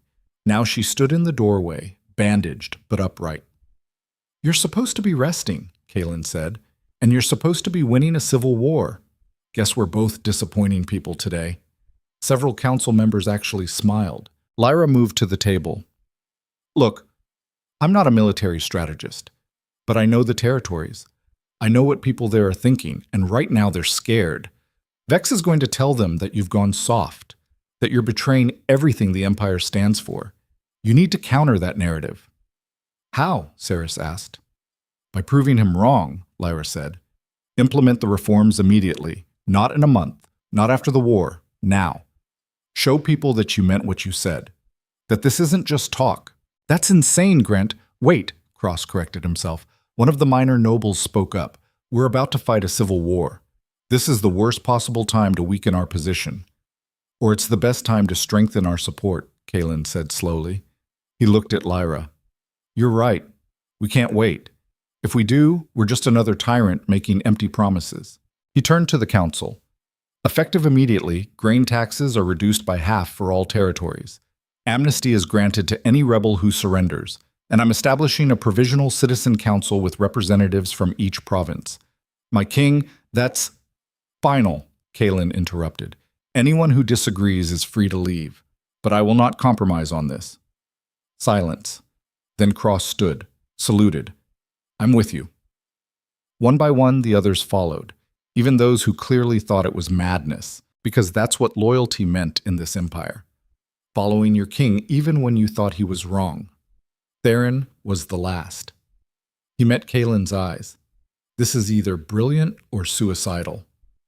Probably both, Kalen agreed. Good, Theron said. I was getting bored with easy victories. The next 3 days were chaos. Kalen worked from dawn until well past midnight, implementing reforms that should have taken months. He met with territorial governors, negotiated grain shipments, drafted the framework for the Citizen Council. Every decision was a calculated risk. Every compromise a potential weakness that his enemies could exploit. But slowly, impossibly, it started to work. Reports came back from the territories. Cautious optimism. Farmers who'd been on the brink of rebellion laying down their weapons. Local militias agreeing to negotiate. Not everyone, not everywhere, but enough. Enough to matter. Lyra worked alongside him. She became his bridge to the common people, translating the language of empire into terms that actually meant something to those who'd been suffering under it. She was brilliant at it, fierce and honest and completely unwilling to accept political double-talk. The nobility hated her. The common people loved her. And Kalen found himself falling deeper every day. But on the fourth day, everything changed. A messenger arrived from the Eastern Front, dusty, exhausted, his horse half dead from the ride. Kalen received him in the throne room. Lyra stood beside the throne, her presence there now accepted, if not welcomed, by the remaining court. Report, Kalen commanded. The messenger swallowed hard. My king, Chancellor Vex, has raised an army, 10,000 strong. 3 provinces have declared for him. They're marching west. They'll be here in 8 days. 10,000, Theron muttered. Christ. But that wasn't the worst news. The messenger continued, his voice shaking. My king, there's more. Vex has made a proclamation. He's declared you unfit to rule, and he's announced that any citizen who delivers you, dead or alive, will be granted lands and titles. The throne room erupted. He's put a bounty on the king's head? That's treason. We're already past treason, Kalen said quietly. This is war. He looked at Theron. How many soldiers do we have? In the city? 5,000. Maybe 6 if we conscript the city watch. We're outnumbered 2 to 1, Cross said, and they have the advantage of position. If we meet them in open battle, we lose, Kalen finished. So we don't meet them in open battle. Then what do you propose? Kalen stood, paced to the window, looked out at his city. He'd spent 16 years building this empire through conquest and fear, and now it was crumbling because he dared to try compassion. The irony was not lost on him. We fortify the city, Kalen said finally. Recall every loyal soldier within 3 days' march, and we send emissaries to the neutral territories, offer them the same reforms we've implemented here, force them to choose sides. That will take time we don't have, Sarah said. Then we buy time, Kalen replied. He turned to face them. I'm going to meet with Vex. The room exploded. My king, that's suicide. He'll kill you the moment you arrive. Probably, Kalen said. But if there's any chance of ending this without a full civil war, I have to try. There's no chance, Theron said flatly. Vex wants you dead. He wants your empire. This isn't about reform anymore. It's about power. I know, Kalen said, but I still have to try. Because that's what separated him from Vex now. That willingness to risk everything for the chance, however small, of avoiding mass bloodshed. 16 years ago, he would have laughed at that logic. Now it was all he had. Lyra spoke up. If you're going, I'm going with you. Absolutely not. She stood, walked right up to him, looked him in the eye. You're going to negotiate for the people of the territories. I am people of the territories. My voice matters. Your voice will get you killed. Then we die together, Lyra said simply. But I'm not letting you walk into that alone. Kalen wanted to argue, wanted to lock her in the tower, wanted to do anything that would keep her safe. But he knew that look. She wasn't asking permission. She was informing him of a decision already made. Fine, he said. But Theron comes. And 50 of our best soldiers. Agreed. The plan was set. And every person in that room knew they were probably planning a funeral, not a negotiation.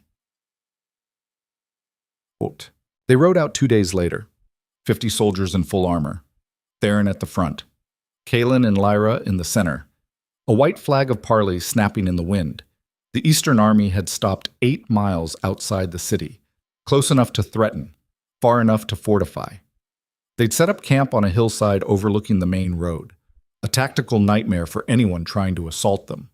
Thousands of tents, siege equipment, supply wagons. This wasn't a rabble. This was a professional military force. Vex had been busy. As they approached, enemy scouts intercepted them, verified the parley flag, then escorted them through the camp. Kalen watched the soldiers' faces as they passed. Some looked angry, some looked uncertain. Many looked young, conscripts probably, promised glory and spoils if they fought for Vex. They were led to a command tent at the center of camp. Vex was waiting. He looked different. No longer the thin, calculating chancellor. Now he wore armor, a sword at his hip, the trappings of a warlord.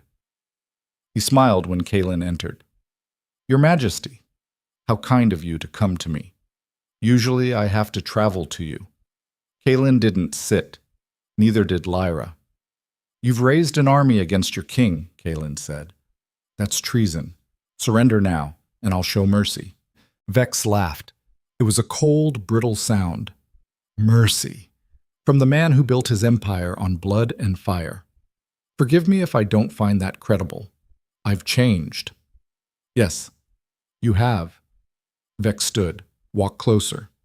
You've become weak, sentimental, compromised. Everything I warned you about. I've become human, Kalen countered. There's a difference. Humanity is a luxury emperors cannot afford, Vex said. You of all people should know that. How many men have you killed in your rise to power? How many cities burned? How many children orphaned? And now you stand before me, hand in hand with a rebel, preaching reform? He shook his head. You're not evolving, Kalen. You're betraying everything we built. We built an empire on suffering, Kalen said quietly, and it's dying because of it. Then let it die, Vex snapped. And from its ashes we'll build something stronger, something pure, something worthy of the sacrifices we made. Kalen felt something cold settle in his chest. You're not trying to save the Empire. You're trying to replace me. Of course I am, Vex said. You're unfit, compromised, weak, and weakness is fatal. He gestured to the camp outside. These soldiers didn't come here for reform. They came here for strength, for a leader who won't apologize for being powerful, who won't bend to every whining peasant who thinks they deserve a voice. Kalen took a step forward. His voice was ice. You want to be king? I want to save the Empire from you, Vex corrected. Then challenge me. Single combat. Winner takes the throne. Spare your soldiers the bloodshed. Vex smiled. Oh, Kalen, you really think I'm stupid enough to fight you blade to blade? You're still the most dangerous man in the Empire when you're angry. No, I'll defeat you the way you should have been defeated long ago, strategically. He clapped his hands. Soldiers poured into the tent, not Kalen's guards, Vex's. And standing among them, to Kalen's absolute horror, was Theron Blackwell, his oldest friend, his shield for 20 years, the one person he'd trusted without question. Theron's face was carved from stone, his sword was drawn, but he wasn't looking at Vex. He was looking at Kalen, and there was something in his eyes that made Kalen's blood run cold. Not anger, not betrayal. Regret. I'm sorry, Theron said quietly, but he's right. You've changed too much, and change is dangerous. The words hit like a physical blow. Kalen stared at the man who'd stood beside him through everything, every battle, every purge, every impossible decision. How long? Kalen asked. His voice was barely a whisper. Since the beginning, Theron said. Since you brought her into the Citadel, I watched you hesitate, watched you doubt, watched you become something other than the king I swore to serve. And I knew, we all knew, that if we didn't act, you'd destroy everything we built. Kalen felt the world tilting. This was worse than any assassination attempt, worse than any rebellion. This was his foundation crumbling. Lyra grabbed his arm. Kalen, we need to go. Now. But Vex was already moving. He nodded to his soldiers. Take them. The king alive, the girl, optional. Kalen's hand went to his sword, but there were 20 soldiers in the tent, and Theron blocking the exit. This was a trap, and he'd walked right into it. The first soldier lunged. Kalen killed him with a strike that nearly cut the man in half.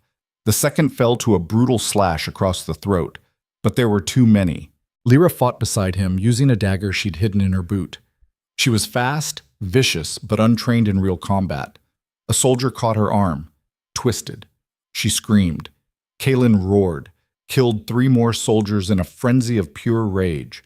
But then something hit him from behind, a club. Stars exploded across his vision. He stumbled. A blade opened his shoulder. Another caught his leg. He went down to one knee. Theron stood over him, raised his sword, and for just a moment their eyes met. I'm sorry, Theron said again. Then he brought the hilt of his sword down on Kalen's head. Darkness swallowed everything. Kalen woke to pain. His head throbbed. His shoulder screamed. His leg felt like it was on fire. He was in a cage. Iron bars. Barely 6 feet square. Outside, he could hear the sounds of the camp. Soldiers laughing. Orders being shouted. And 20 feet away, in another cage, Lyra. She was conscious, battered, her face bruised, but alive. Their eyes met.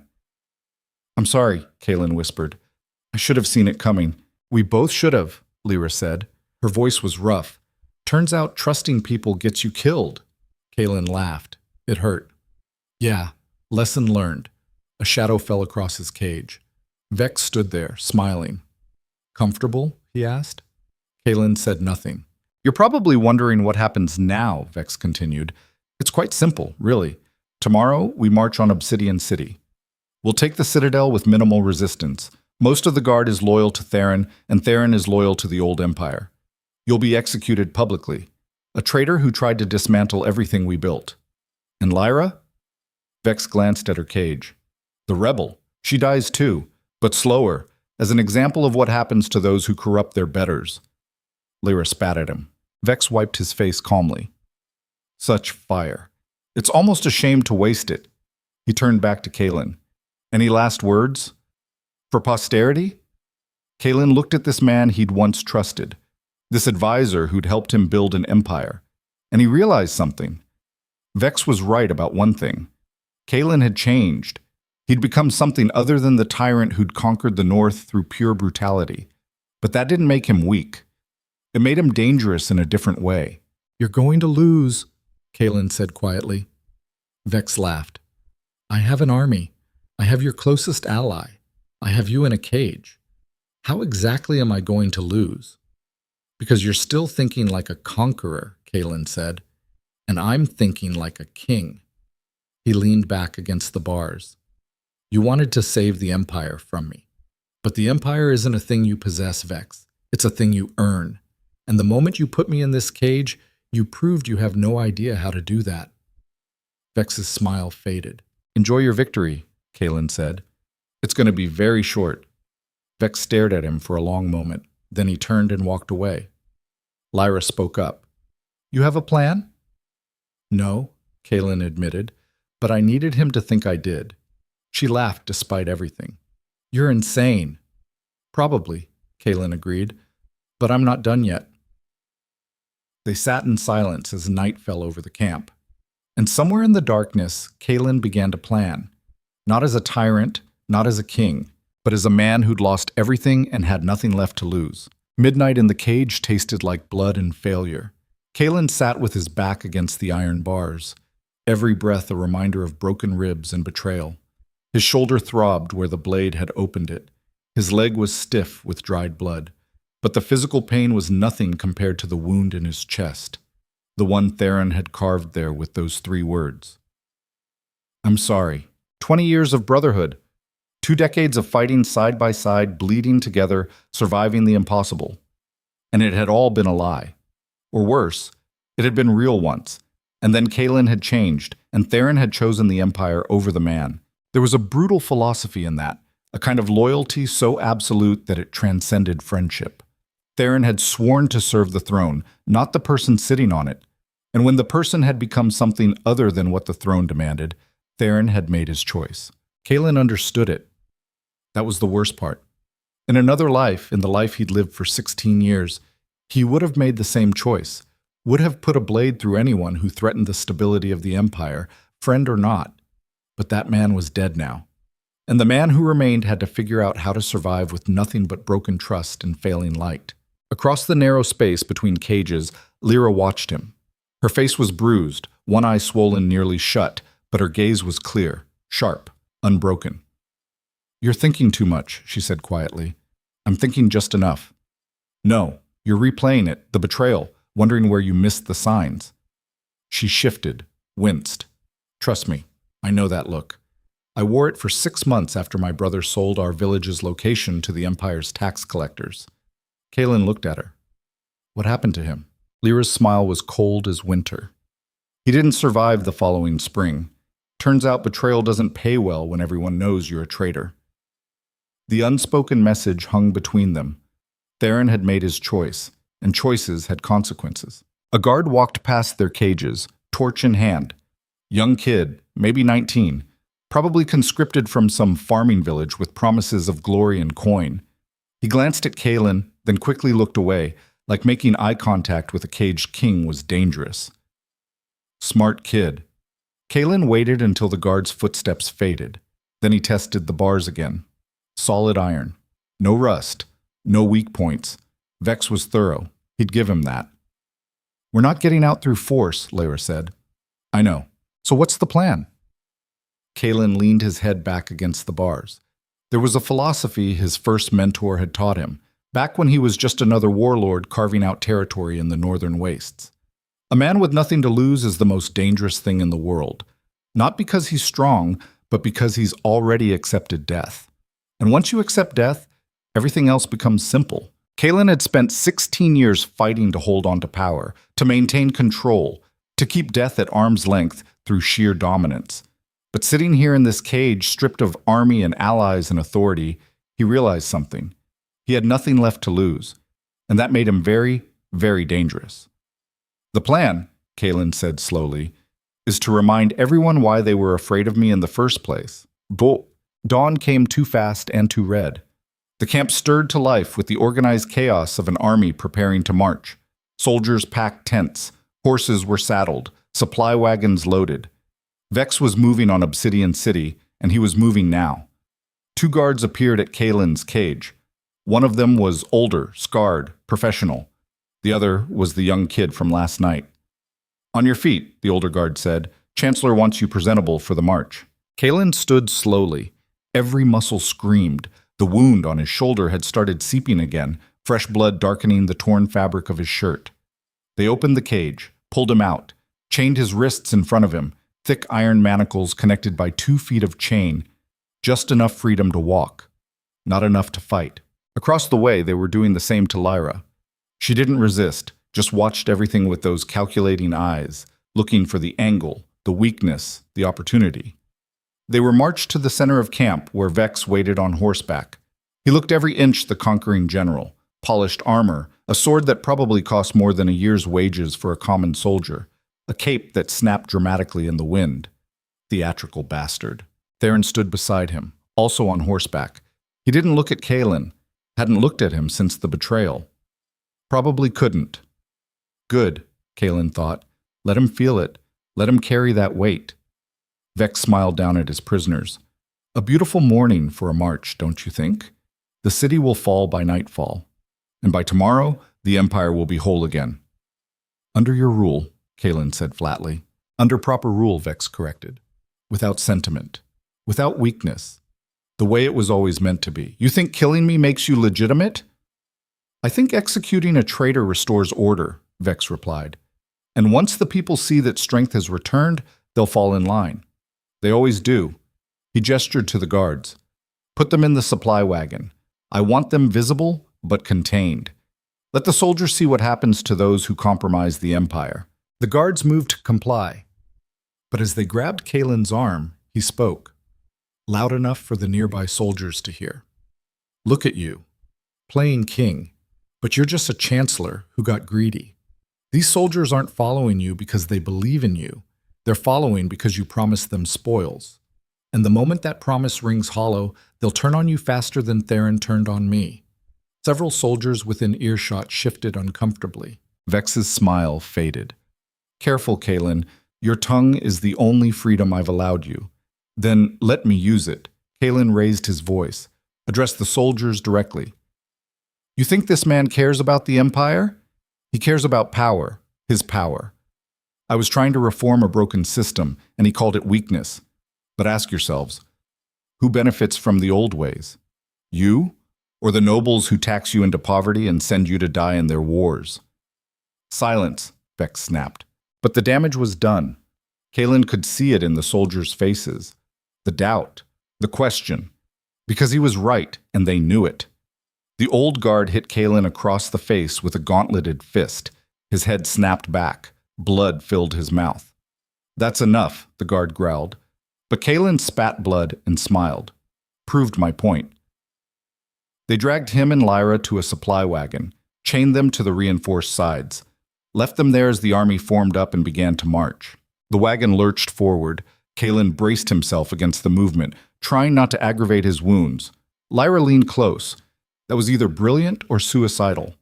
Both, Kalen said. But I needed them to hear it. Seeds of doubt. You think that's enough? No. But it's a start. The march to Obsidian City was long and brutal. The wagon bounced over rough terrain. The chains cut into Kalen's wrists. His wounds reopened, bled, clotted, reopened again. But he stayed alert, watching, calculating. The army was 10,000 strong, but it was fractured. 3 different provincial forces marching under one banner. Different commanders, different loyalties. The only thing holding them together was Vex's promise of victory and the shared belief that the old ways were better. That was the weakness. And Kalen was going to exploit it. Okay. They made camp 6 miles outside Obsidian City as the sun began to set. From the back of the wagon, Kalen could see the obsidian walls rising in the distance. His city, his empire, about to be torn apart by a civil war he'd inadvertently started by trying to make things better. The irony was brutal. Vex called a war council.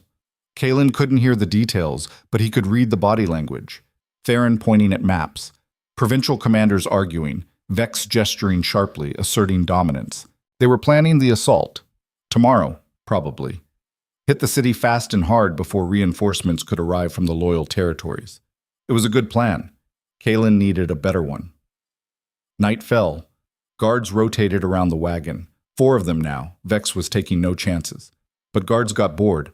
Guards got tired. And tired, bored guards made mistakes. Kalen waited until the shift change at midnight. In that brief window when the old guards were leaving and the new ones were arriving, he spoke to Lyra. I need you to scream. What?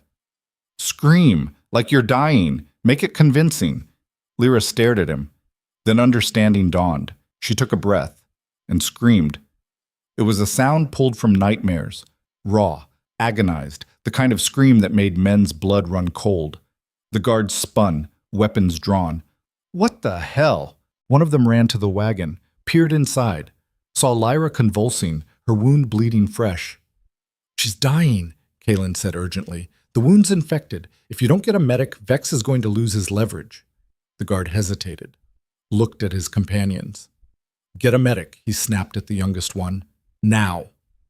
The young guard ran off. The remaining 3 moved closer to the wagon, trying to assess Lyra's condition, and that was the opening Kalen needed. He lunged forward as far as his chains allowed, grabbed the nearest guard's sword belt, yanked hard. The guard stumbled forward, off balance, and Kalen slammed his chained wrists into the man's throat. Cartilage crunched. The guard went down, choking. Lyra stopped screaming, grabbed the fallen guard's knife. The other 2 guards shouted, drew weapons, but they were too slow. Kalen used the chain between his manacles like a garrote, catching one guard across the face. Bone broke. Blood sprayed. The 3rd guard swung his sword. Kalen twisted, felt the blade miss by inches.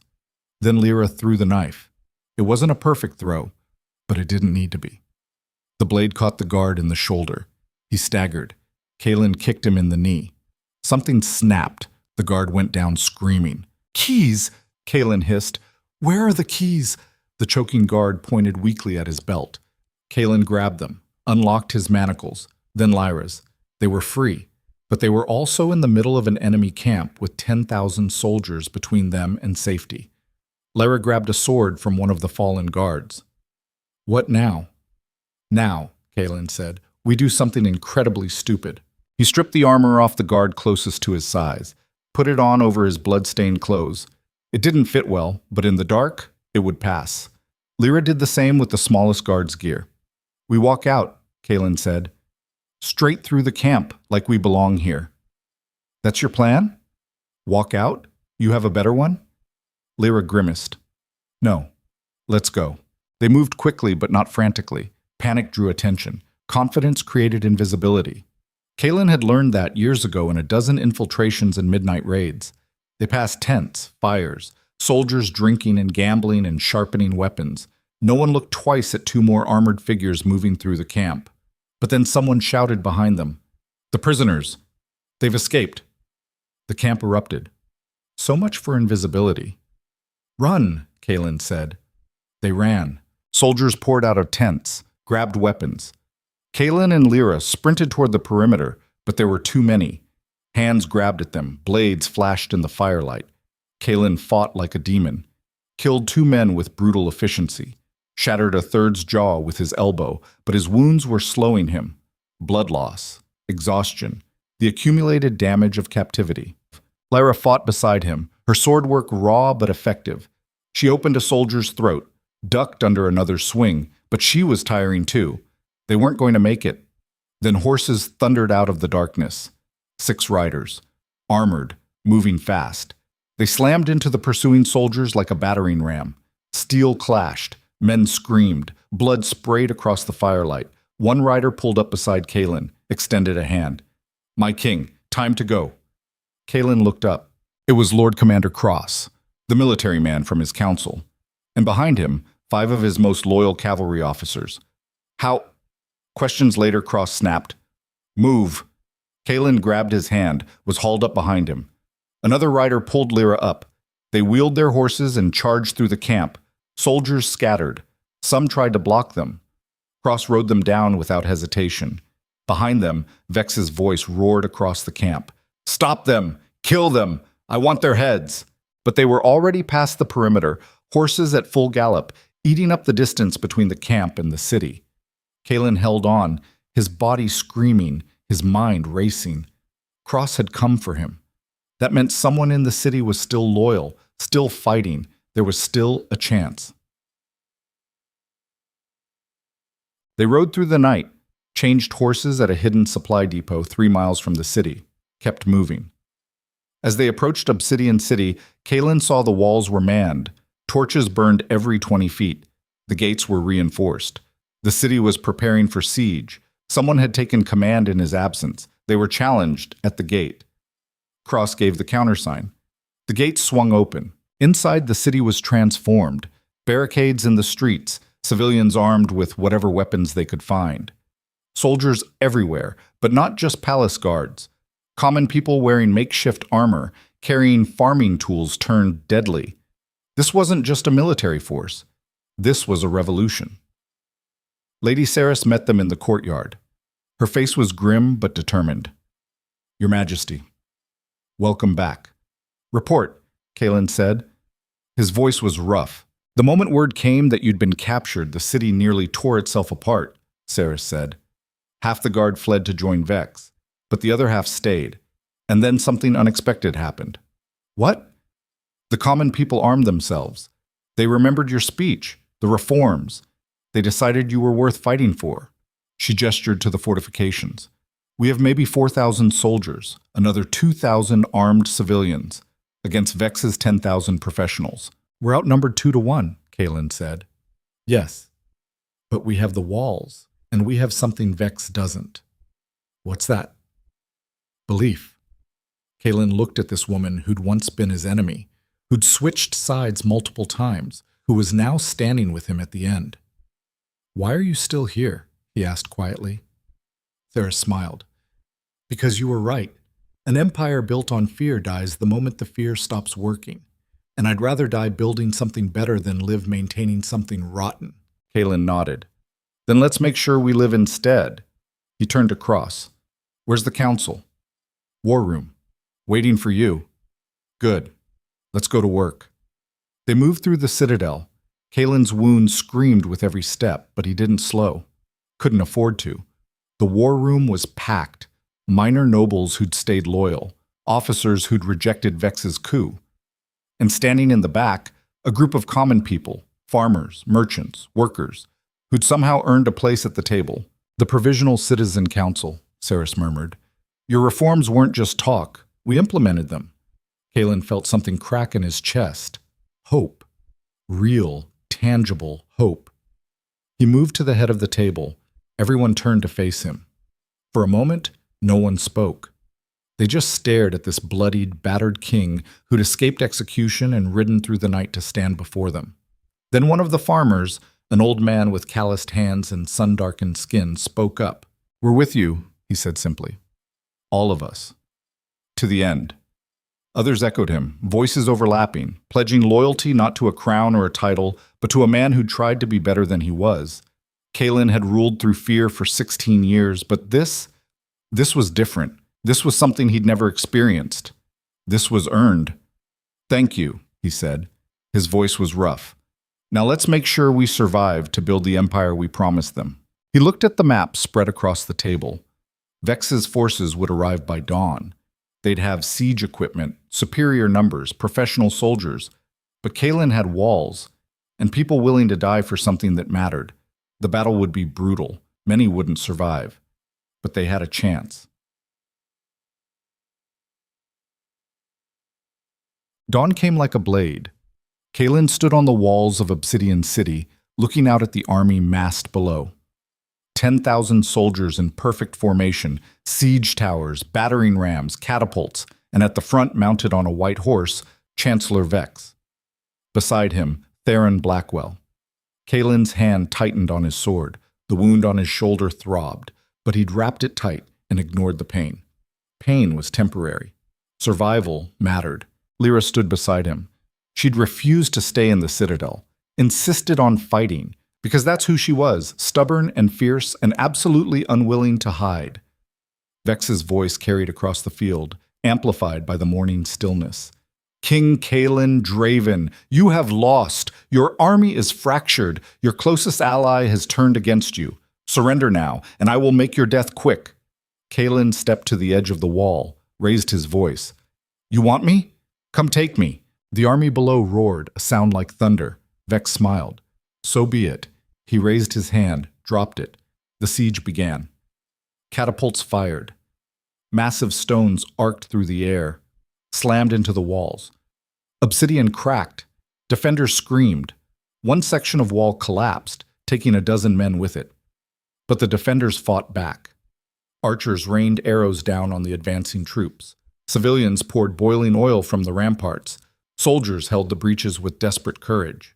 Kalen moved through the chaos, directing defenses, rallying soldiers, killing anyone who made it to the top of the walls. His sword was an extension of his arm, blocking, striking, killing with brutal efficiency. This was what he was. Not a politician, not a reformer, a warrior king, forged in blood and fire. But even warriors had limits. A battering ram hit the main gate. Once, twice, the reinforced wood held, barely. Third impact, the gate cracked. Fourth impact, it shattered. Enemy soldiers poured through. Hold the gate, Kalen roared. He charged down from the walls, Lyra beside him, Cross and his officers following. They hit the enemy in a wedge formation. Steel clashed. Men died. The narrow gateway became a slaughterhouse. Kalen fought like he was possessed. Killed a man with a thrust through the eye. Decapitated another. Shattered a third's ribcage with a brutal kick. But there were too many. For every soldier he killed, 2 more poured through. This was it, the moment where everything ended. Then a horn sounded from the east. Everyone froze, looked toward the sound. An army was approaching, banners flying, at least 3,000 strong. But whose? Kalen's heart pounded. This was either salvation or annihilation. The army drew closer. And then Kalen saw the banners, the Ashfall Reach, the Iron Hills, the Thornwood, the territories he'd offered reforms to, the people he'd tried to save. They'd come. At the head of the force rode a woman Kalen didn't recognize. She was in her 50s, scarred, riding like she'd been born in the saddle. She pulled up at the edge of the battlefield, looked at Vex's army, then at the city. Her voice carried across the field. We are the free territories, and we stand with King Kalen. Her army charged. Vex's forces, already committed to the siege, scrambled to reposition, but they were caught between the city and the approaching army. The tide turned. Kalen rallied his defenders, pushed back through the shattered gate. The combined forces of the city and the territories slammed into Vex's army from both sides. It was chaos. Beautiful, brutal chaos. Kalen fought his way toward Vex, killed anyone in his path. His vision had narrowed to a single point, the man who'd betrayed him, who'd stolen his empire, who'd put Lyra in a cage. Vex saw him coming, drew his sword. They met in the center of the battlefield. 2 men who'd once built an empire together, now trying to kill each other. Vex was good, better than Kalen remembered. His blade work was precise, efficient, but Kalen was fueled by something beyond skill. He was fueled by rage, and rage made him unstoppable. He battered Vex's defenses, drove him back, opened a cut on his sword arm, another on his leg. Vex stumbled, fell. Kalen stood over him, raised his sword. You were wrong, Kalen said. Strength isn't about control. It's about what you're willing to sacrifice. He brought the blade down. But Theron appeared out of nowhere, blocked the strike. His sword crashed against Kalen's with enough force to send sparks flying. Move, Kalen snarled. I can't, Theron said. His face was anguished. I made my choice. Then live with it. They fought. 20 years of training together, knowing each other's moves, anticipating every strike. It was the saddest thing Kalen had ever done, because with every clash of blades, he was killing the man who'd been his brother. Theron was strong, fast, skilled, but Kalen was fighting for something Theron had never understood. Not power, not empire, love. Kalen feinted left, struck right. His blade opened Theron's side, blood poured out. Theron dropped to his knees. Kalen stood over him, sword raised, their eyes met. I'm sorry, Theron whispered. One last time. Kalen hesitated, and in that hesitation, Vex struck. He came from behind, drove a dagger into Kalen's back, right between the ribs. Kalen gasped, stumbled. Vex twisted the blade. Pain exploded through Kalen's body, white hot, blinding. He fell. The battlefield swirled above him, sky and blood and screaming. Lyra's voice cut through the chaos. Kalen! She appeared above him, her face streaked with blood and tears. She grabbed his hand. Stay with me, she begged. Don't you dare leave me. Kalen tried to speak. Couldn't. The world was fading, and the last thing he saw before darkness took him was Lyra raising a sword and charging at Vex with a scream of pure fury. Then nothing. Pain was the first thing that returned. Not the sharp, immediate agony of the blade between his ribs, but a deeper, more persistent ache that seemed to have settled into his bones like rot. Kalen became aware of his body in fragments, the weight of bandages wrapped tight around his torso, the burn of infection fighting to take hold, the dull throb of his shoulder wound that had reopened during the battle. Then came sound, distant at first, voices murmuring, the creak of wood, footsteps on stone, and finally, light, filtered through closed eyelids, pressing against his consciousness like an unwelcome visitor. Kalen forced his eyes open. He was in a room he didn't recognize. Small, simple. Stone walls with no decoration. A single window letting in pale morning light. Not the royal chambers. Not the Citadel infirmary. Somewhere safe. Somewhere hidden. He tried to sit up. His body screamed in protest. Every muscle locked. The wound in his back felt like someone had poured molten iron into it. Don't, a voice said. Lyra appeared at his side. She looked like she'd been through a war, because she had. Her face was bruised, a cut across her cheekbone held together with crude stitches. Her clothes were still spattered with blood, some of it his, some of it probably Vex's. But she was alive. How long? Kalen's voice came out as a rasp. 3 days. You've been in and out, mostly out. She pressed a cup of water to his lips. Drink. He drank. The water tasted like salvation. The battle? Lyra's expression darkened. We won. Barely. Vex is dead. Something cold settled in Kalen's chest. And Theron? Lyra looked away. That told him everything. He survived, she said quietly. But he's in chains. Waiting for your judgment. Kalen closed his eyes. The man who'd been his brother for 20 years, who'd stood beside him through every impossible decision, who'd betrayed him at the end. What judgment could possibly be adequate for that? There's more, Lyra continued. Her voice was careful. The territories that came to our aid, they're demanding a seat at the table, not just representation, real power. And the nobles who survived are pushing back. The city is stable, but it's fragile. One wrong move and everything falls apart. Of course it was, because nothing worth building was ever easy. Kalen forced himself to sit up despite the screaming pain. Lyra tried to stop him, but he waved her off. I need to see him. Kalen, I need to see Theron. Lyra stared at him, then nodded slowly. You're stubborn as hell. You know that? I've been told. She helped him stand. His legs were weak, unsteady, but he refused to show it, refused to be carried or supported beyond her hand under his arm. They moved through corridors he didn't recognize. Wherever they were, it was deep in the Citadel's lower levels, away from windows, away from anyone who might want to finish what Vex started. Guards stood at intervals. They saluted when they saw Kalen, not with the fear he'd been used to, but with something else, respect, hard-earned and freely given. They reached a heavy wooden door. 2 guards stood watch. One of them was Lord Commander Cross. My king, Cross said. His voice was formal, but his eyes were relieved. You shouldn't be on your feet. I shouldn't be alive, Kalen replied.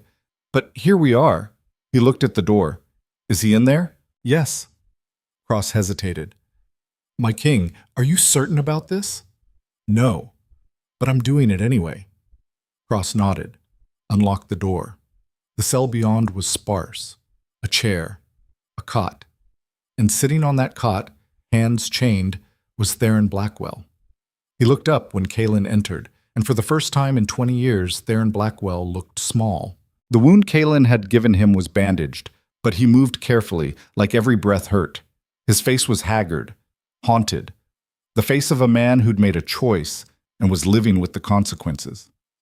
They stared at each other. Neither spoke for a long moment.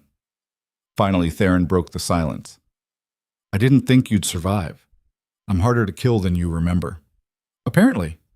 Theron's laugh was bitter, though Vex came close. Kalen moved to the chair, sat down slowly. Every movement was agony, but he kept his face neutral. "Why?" he asked simply. Theron looked at his hands. The chains clinked softly. "Because you changed," he said. "And I didn't know how to follow where you were going. That's not an answer. It's the only answer I have." Theron looked up, met Kalen's eyes. "For 16 years, I served a king who ruled through absolute strength, who never hesitated, who made the hard choices without flinching. I understood that man. I believed in that man. And then I brought Lyra into the Citadel." "And then you brought her into the Citadel," Theron agreed. "And you started to doubt, started to question whether everything we'd built was worth the cost. And I watched you become someone I didn't recognize. So you betrayed me." "I tried to save the Empire from you," Theron corrected. There was no heat in his voice, just exhaustion. "Because I still believe, that compassion is a luxury emperors can't afford. That the moment you show weakness, you invite chaos. And look where that belief got you." Theron smiled grimly. "In chains, waiting to be executed by the man I tried to save." Kalen leaned back. The movement pulled at his wound, but he ignored it. Here was the thing about power that most people never understood. It wasn't just about the ability to hurt or kill or dominate. True power was about choosing not to, about having the strength to destroy something and deciding instead to build it into something better. Kalen had spent 16 years believing that mercy was weakness, that showing compassion meant inviting rebellion. And where had it gotten him? An empire on the brink of collapse, surrounded by enemies, nearly killed by his closest friend. But he'd also learned something in the process, that the hardest kind of strength wasn't crushing your enemies. It was choosing not to become like them. "I should execute you," Kalen said quietly. "By law, by tradition, by every standard that's governed this empire. You deserve death." "I know, but I'm not going to." Theron's head snapped up, shock written across his face. "You betrayed me because you thought I'd become weak," Kalen continued. "That compassion was destroying the empire. So I'm going to prove you wrong. I'm going to show you that strength and mercy aren't opposites. They're two sides of the same blade." He stood, moved to the door. "You're going to live, Theron, in exile, stripped of rank and title. You'll go to the northern borderlands and you'll serve there as a common soldier. No authority, no privilege, just the work." "Why?" "Because killing you would be easy," Kalen said. "And I'm done taking the easy path." He knocked on the door. It opened. "And Theron," Kalen added without turning around, "if you ever come back, I will kill you. Not out of vengeance, but because you'll have proven that I was wrong to show you mercy. And I need to believe I'm not wrong about this." He left. Lyra was waiting outside. She searched his face. "You let him live?" "Yeah." "Why?" "Because someone has to break the cycle," Kalen said. "Might as well be me." The throne room had been hastily repaired, the blood scrubbed from the floors, the damaged banners replaced. But it still bore the scars of siege, cracks in the marble, scorched stone where fire had touched the walls, the faint smell of death that no amount of cleaning could completely erase. Kalen stood before his throne but didn't sit. His wounds made sitting excruciating, but that wasn't why. He stood because what he was about to do required him to face his people as an equal, not from an elevated position of dominance. The throne room was packed. Nobles who'd survived the purge, common people who'd fought in the defense of the city, representatives from the territories that had come to his aid, military commanders, merchants, farmers, a cross-section of the entire empire crammed into one space. At the front stood the woman who'd led the territorial army. Up close, Kalen could see she was older than he'd first thought, weathered by years of hard living, her face a map of scars and sun damage, but her eyes were sharp as broken glass. "I am Elena Thorne," she said without preamble. I speak for the free territories. We came to your aid because you offered us something no emperor has offered before, a voice. Now we're here to claim it. Kaelin nodded. You're entitled to it. Words are cheap, a man beside her said. He was younger, maybe 30, with the calloused hands of a blacksmith. We want guarantees, written law, not promises that can be broken the moment we leave this city. Fair, Kaelin said. What do you propose? The room erupted in voices. Everyone had an opinion. The nobles wanted to maintain their privileges. The common people wanted representation. The territories wanted autonomy. The military wanted security. It was chaos, but it was also democracy. Raw and messy and beautiful in its disorder. Kaelin let it go on for a few minutes. Then he raised his hand. The room quieted. Here's what I propose, he said.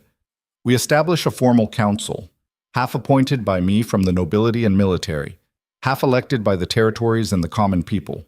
This council will have the authority to approve or veto any law I propose, including taxation, military deployment, and resource allocation. The nobles exploded in protest. You're giving away the throne. This is madness. But the common people and territorial representatives were listening, calculation in their eyes. In exchange, Kaelin continued, raising his voice over the protests, the empire maintains a standing army for defense.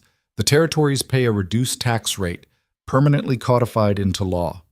And anyone who serves in the defense of the empire, common or noble, earns citizenship rights that cannot be revoked. He looked around the room. I'm not giving away the throne. I'm redefining it. An emperor should serve his people, not rule them. And if that makes me weak in your eyes, then so be it. Elena Thorne studied him for a long moment. Then she nodded. We accept. But we want it in writing, today. Done, Kaelin said. One of the nobles, a thin man with a permanent sneer, stepped forward. And if we refuse to accept this farce, then you're free to leave, Kaelin said calmly. Take your lands and your titles and go. But you'll get no support from the empire. No soldiers, no trade agreements, nothing. The noble's face went purple. You can't. I can. I just did. Kaelin's voice hardened. You've had 16 years of absolute power. You've grown rich on the suffering of people who had no choice but to obey. That ends now. Either you're part of building something better or you're in the way. Choose. The noble opened his mouth, closed it, looked around for support, found none. Slowly, he backed down. The room was silent. Then Elena Thorne stepped forward, extended her hand. You're either the bravest fool I've ever met or the wisest king this empire has ever had. Either way, you have the support of the free territories. Kaelin shook her hand. Let's hope it's the latter. The formal council was established that afternoon. Scribes worked through the night drafting the laws. By dawn the next day, the framework of a new empire had been laid. It wasn't perfect. There were loopholes, compromises, concessions that made everyone slightly unhappy. But it was real. And it was a start. Kaelin stood on the walls of Obsidian City, watching the sun rise over a world that had changed fundamentally in the span of a week. The city below was battered but rebuilding. Smoke rose from forges as blacksmiths worked to repair weapons and armor. Carpenters mended homes destroyed in the siege. Merchants reopened their shops. Life, persistent and stubborn, reasserting itself. Lyra joined him. She'd cleaned up, her wounds freshly dressed, but she still moved carefully. They stood in silence for a while, just watching the city wake.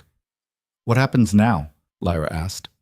Now, Kaelin said, the hard part begins. Holding this together, making sure the reforms actually work, dealing with the inevitable crises when people realize that democracy is messy and slow and frustrating. He smiled slightly. But at least it'll be interesting. Lyra laughed. That's one word for it. She turned to face him. I'm going back to the Ashfall Reach. Kaelin's chest tightened. When? Soon. Maybe a week. Long enough for my wounds to heal. She met his eyes. My people need me. They need someone who understands the new system, who can help them navigate it. I know. He'd known this was coming. They'd both known. This thing between them, whatever it was, had been born in crisis. And crisis endings rarely left room for happy ever afters. But that didn't make it hurt less. Come with me, Lyra said suddenly.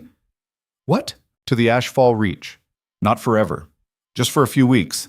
See what life is like outside these walls. See what you're actually governing. Kaelin stared at her. No emperor had left the capital for anything other than military campaigns in living memory. It would be unprecedented, possibly dangerous, which was exactly why he should do it. All right, he said. But I'm bringing Cross in a security detail. Lyra grinned. Deal. They shook on it like merchants closing a bargain. Then, because life was short and they'd both nearly died a dozen times in the past week, Kaelin pulled her close and kissed her. It was gentler than their first kiss, less desperate, but no less real. When they broke apart, Lyra rested her forehead against his. We're not going to have a normal life, are we? Not even close, Kaelin agreed. Good, Lyra said. Normal is overrated anyway. The journey to the Ashfall Reach took 6 days. Kaelin traveled with minimal ceremony, just Cross, a dozen soldiers, and Lyra. They rode through territories he'd never seen except on maps, passed through villages that had existed only as tax revenue numbers in his ledgers. And everywhere they went, people came out to stare. Not with fear. Not anymore. With curiosity. Hope. And in some faces, something that looked like pride. Word had spread about the new council, about the reforms, about a king who'd nearly died defending changes that benefited common people instead of nobles. In one village, an old woman approached Kaelin as he was watering his horse. She was bent with age, her face creased with years of hard labor. She looked up at him. Are you really the king? She asked. I am. She studied his face for a long moment. Then she smiled. Good. Keep going. She walked away before he could respond. Kaelin stood there stunned. That simple affirmation from a woman who'd probably never had a reason to trust authority in her entire life. It meant more than 1,000 formal oaths of loyalty. This was what he'd been missing. This connection to the people he governed, the understanding that they weren't just numbers or resources or problems to be managed. They were human beings, with hopes and fears and dreams that had nothing to do with his empire and everything to do with surviving another winter. The Ashfall Reach was devastated. Even now, months after the worst of the starvation, Kaelin could see the scars. Empty houses where families had lived, fields left fallow because there weren't enough people to work them. Children with hollow eyes and too thin faces. This was what his empire had done, and no amount of reform would bring back the dead. Lyra took him to the mass grave outside the village center, hundreds of bodies buried there, maybe thousands. My mother is in there somewhere, Lyra said quietly. And my sister. And most of my friends. Kaelin said nothing. What could he say? I'm sorry felt obscenely inadequate. Instead, he knelt, right there in the mud, and he bowed his head. It was a small gesture, probably meaningless to the dead, but the living noticed. Word spread through the village. The king had knelt at their mass grave. The king had shown respect for their dead. It didn't erase what had been done, but it was a start. They stayed in the Ashfall Reach for 3 weeks. Kaelin worked alongside the villagers, not as a king, but as another pair of hands. He helped repair homes destroyed by imperial soldiers during tax collections, worked the fields, listened to stories of children lost to starvation. And with every story, every callus on his hands, every ache in his back from manual labor, he understood more fully the cost of his empire. Power, he realized, had insulated him from consequence.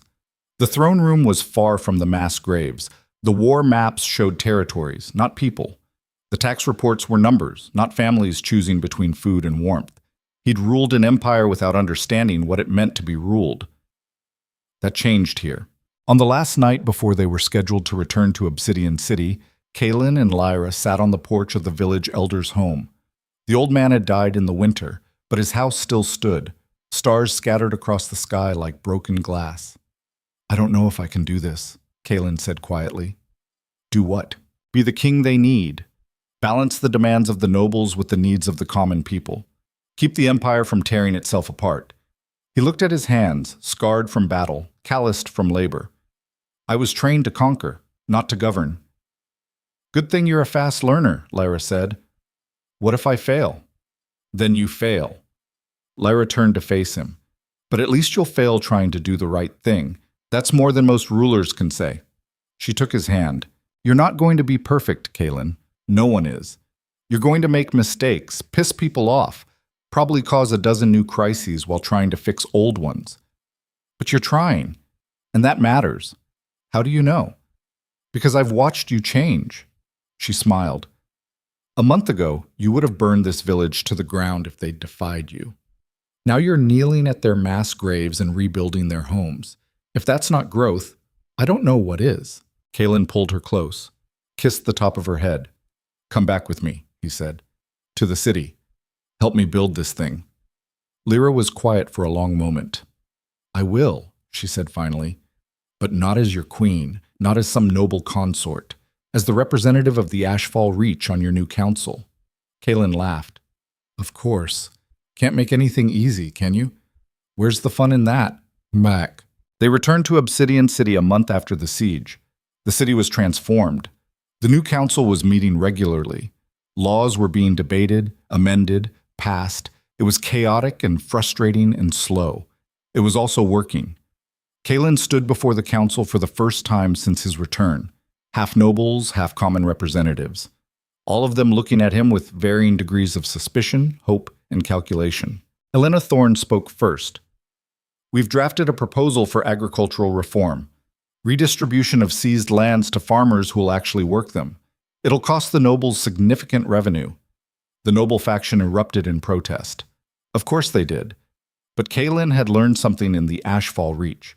Progress wasn't about making everyone happy. It was about making the right choices even when they were unpopular. The proposal is approved, he said. Your Majesty, you can't just... I can. I did. But I'm also approving increased funding for the Merchant Guild expansion, and I'm granting tax exemptions to any noble who invests in infrastructure improvements for the territories. He looked around the table. This is how compromise works. Everyone gives something. Everyone gains something. No one gets everything they want. But the empire survives. The room was silent. Then slowly, heads began to nodding. It wasn't unanimous. It never would be. But it was enough. Voicing. 6 months later, Kalen stood on the roof of the citadel where he'd first brought Lyra to show her the city. The view was the same. A million lights burning in the darkness, mountains in the distance, stars overhead. But everything else had changed. The empire was stable. Not perfect. Still dealing with the scars of civil war. But stable. The reforms were holding. The territories were thriving. Trade was increasing. People were, slowly, cautiously, starting to believe that things could be different. Lyra joined him. She wore the formal robes of a council member now, spent her days arguing policy and her nights with him. It wasn't the romance of storybooks. It was complicated and messy, and sometimes they fought about resource allocation with the same passion most couples reserved for personal arguments. But it was real. And it was theirs. You know what's funny? Lyra said. What? A year ago I would have killed you without hesitation, and now I'm helping you run an empire. Life is strange that way. She leaned against him. So what happens now? Now, Kalen said. We keep building, keep fighting for every inch of progress. Keep proving that an empire built on something other than fear can actually work. Think we'll succeed? Kalen thought about Theron, exiled but alive. About Vex, dead, but his ideology still echoing in the halls of power. About the mass graves in the Ashfall Reach and the children being born who might never know starvation. About the choice he'd made to be better than he was. I don't know, he admitted. But I know we're going to try, and that's all anyone can do. Lyra smiled. Good enough for me. They stood in silence, looking out at the empire they were trying to save. And in that moment, Kalen realized something profound.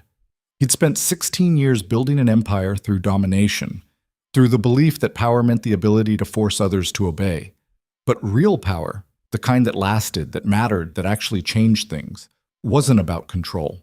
It was about connection, about seeing the people you governed as human beings instead of numbers, about making decisions that cost you personally but benefited them collectively, about being willing to kneel at mass graves and admit you were wrong, about choosing to build instead of destroy. He'd been a conqueror, a tyrant, a king who ruled through absolute fear. But he was becoming something else now. A leader, imperfect, struggling, but genuinely trying to create something worth believing in. And that transformation, from the man who'd captured Lyra to break her, to the man standing beside her trying to build a better world, that was the real victory. Not the battles won or the rebellions crushed, but the choice to become something more than what he'd been. Lyra squeezed his hand. "Ready to face tomorrow?" she asked. Kalen looked out at his empire, at the challenges waiting, at the endless work of governing justly instead of absolutely. And he smiled. "Always," he said, "because that was the thing about real change. It wasn't a destination you reached. It was a direction you traveled, every day, every decision, every choice between the easy path of dominance and the hard path of justice." He'd spent 16 years choosing wrong. Now he had the rest of his life to choose differently. And standing there on the roof of the Obsidian Citadel, with Lyra beside him and an uncertain future ahead, Kalen Draven, former tyrant, current king, perpetual work in progress, finally understood what it meant to be worthy of the crown. Not the power to rule, but the courage to serve. The empire would face new challenges, new crises, new threats to the fragile peace they'd built, but they would face them together, not as ruler and subject, but as partners in this endless work of building something worth fighting for. The stars burned overhead, the city breathed below, and somewhere in the distance, dawn was breaking over the empire. A new day, a new world, a new chance to get it right. And that, Kalen thought, was enough.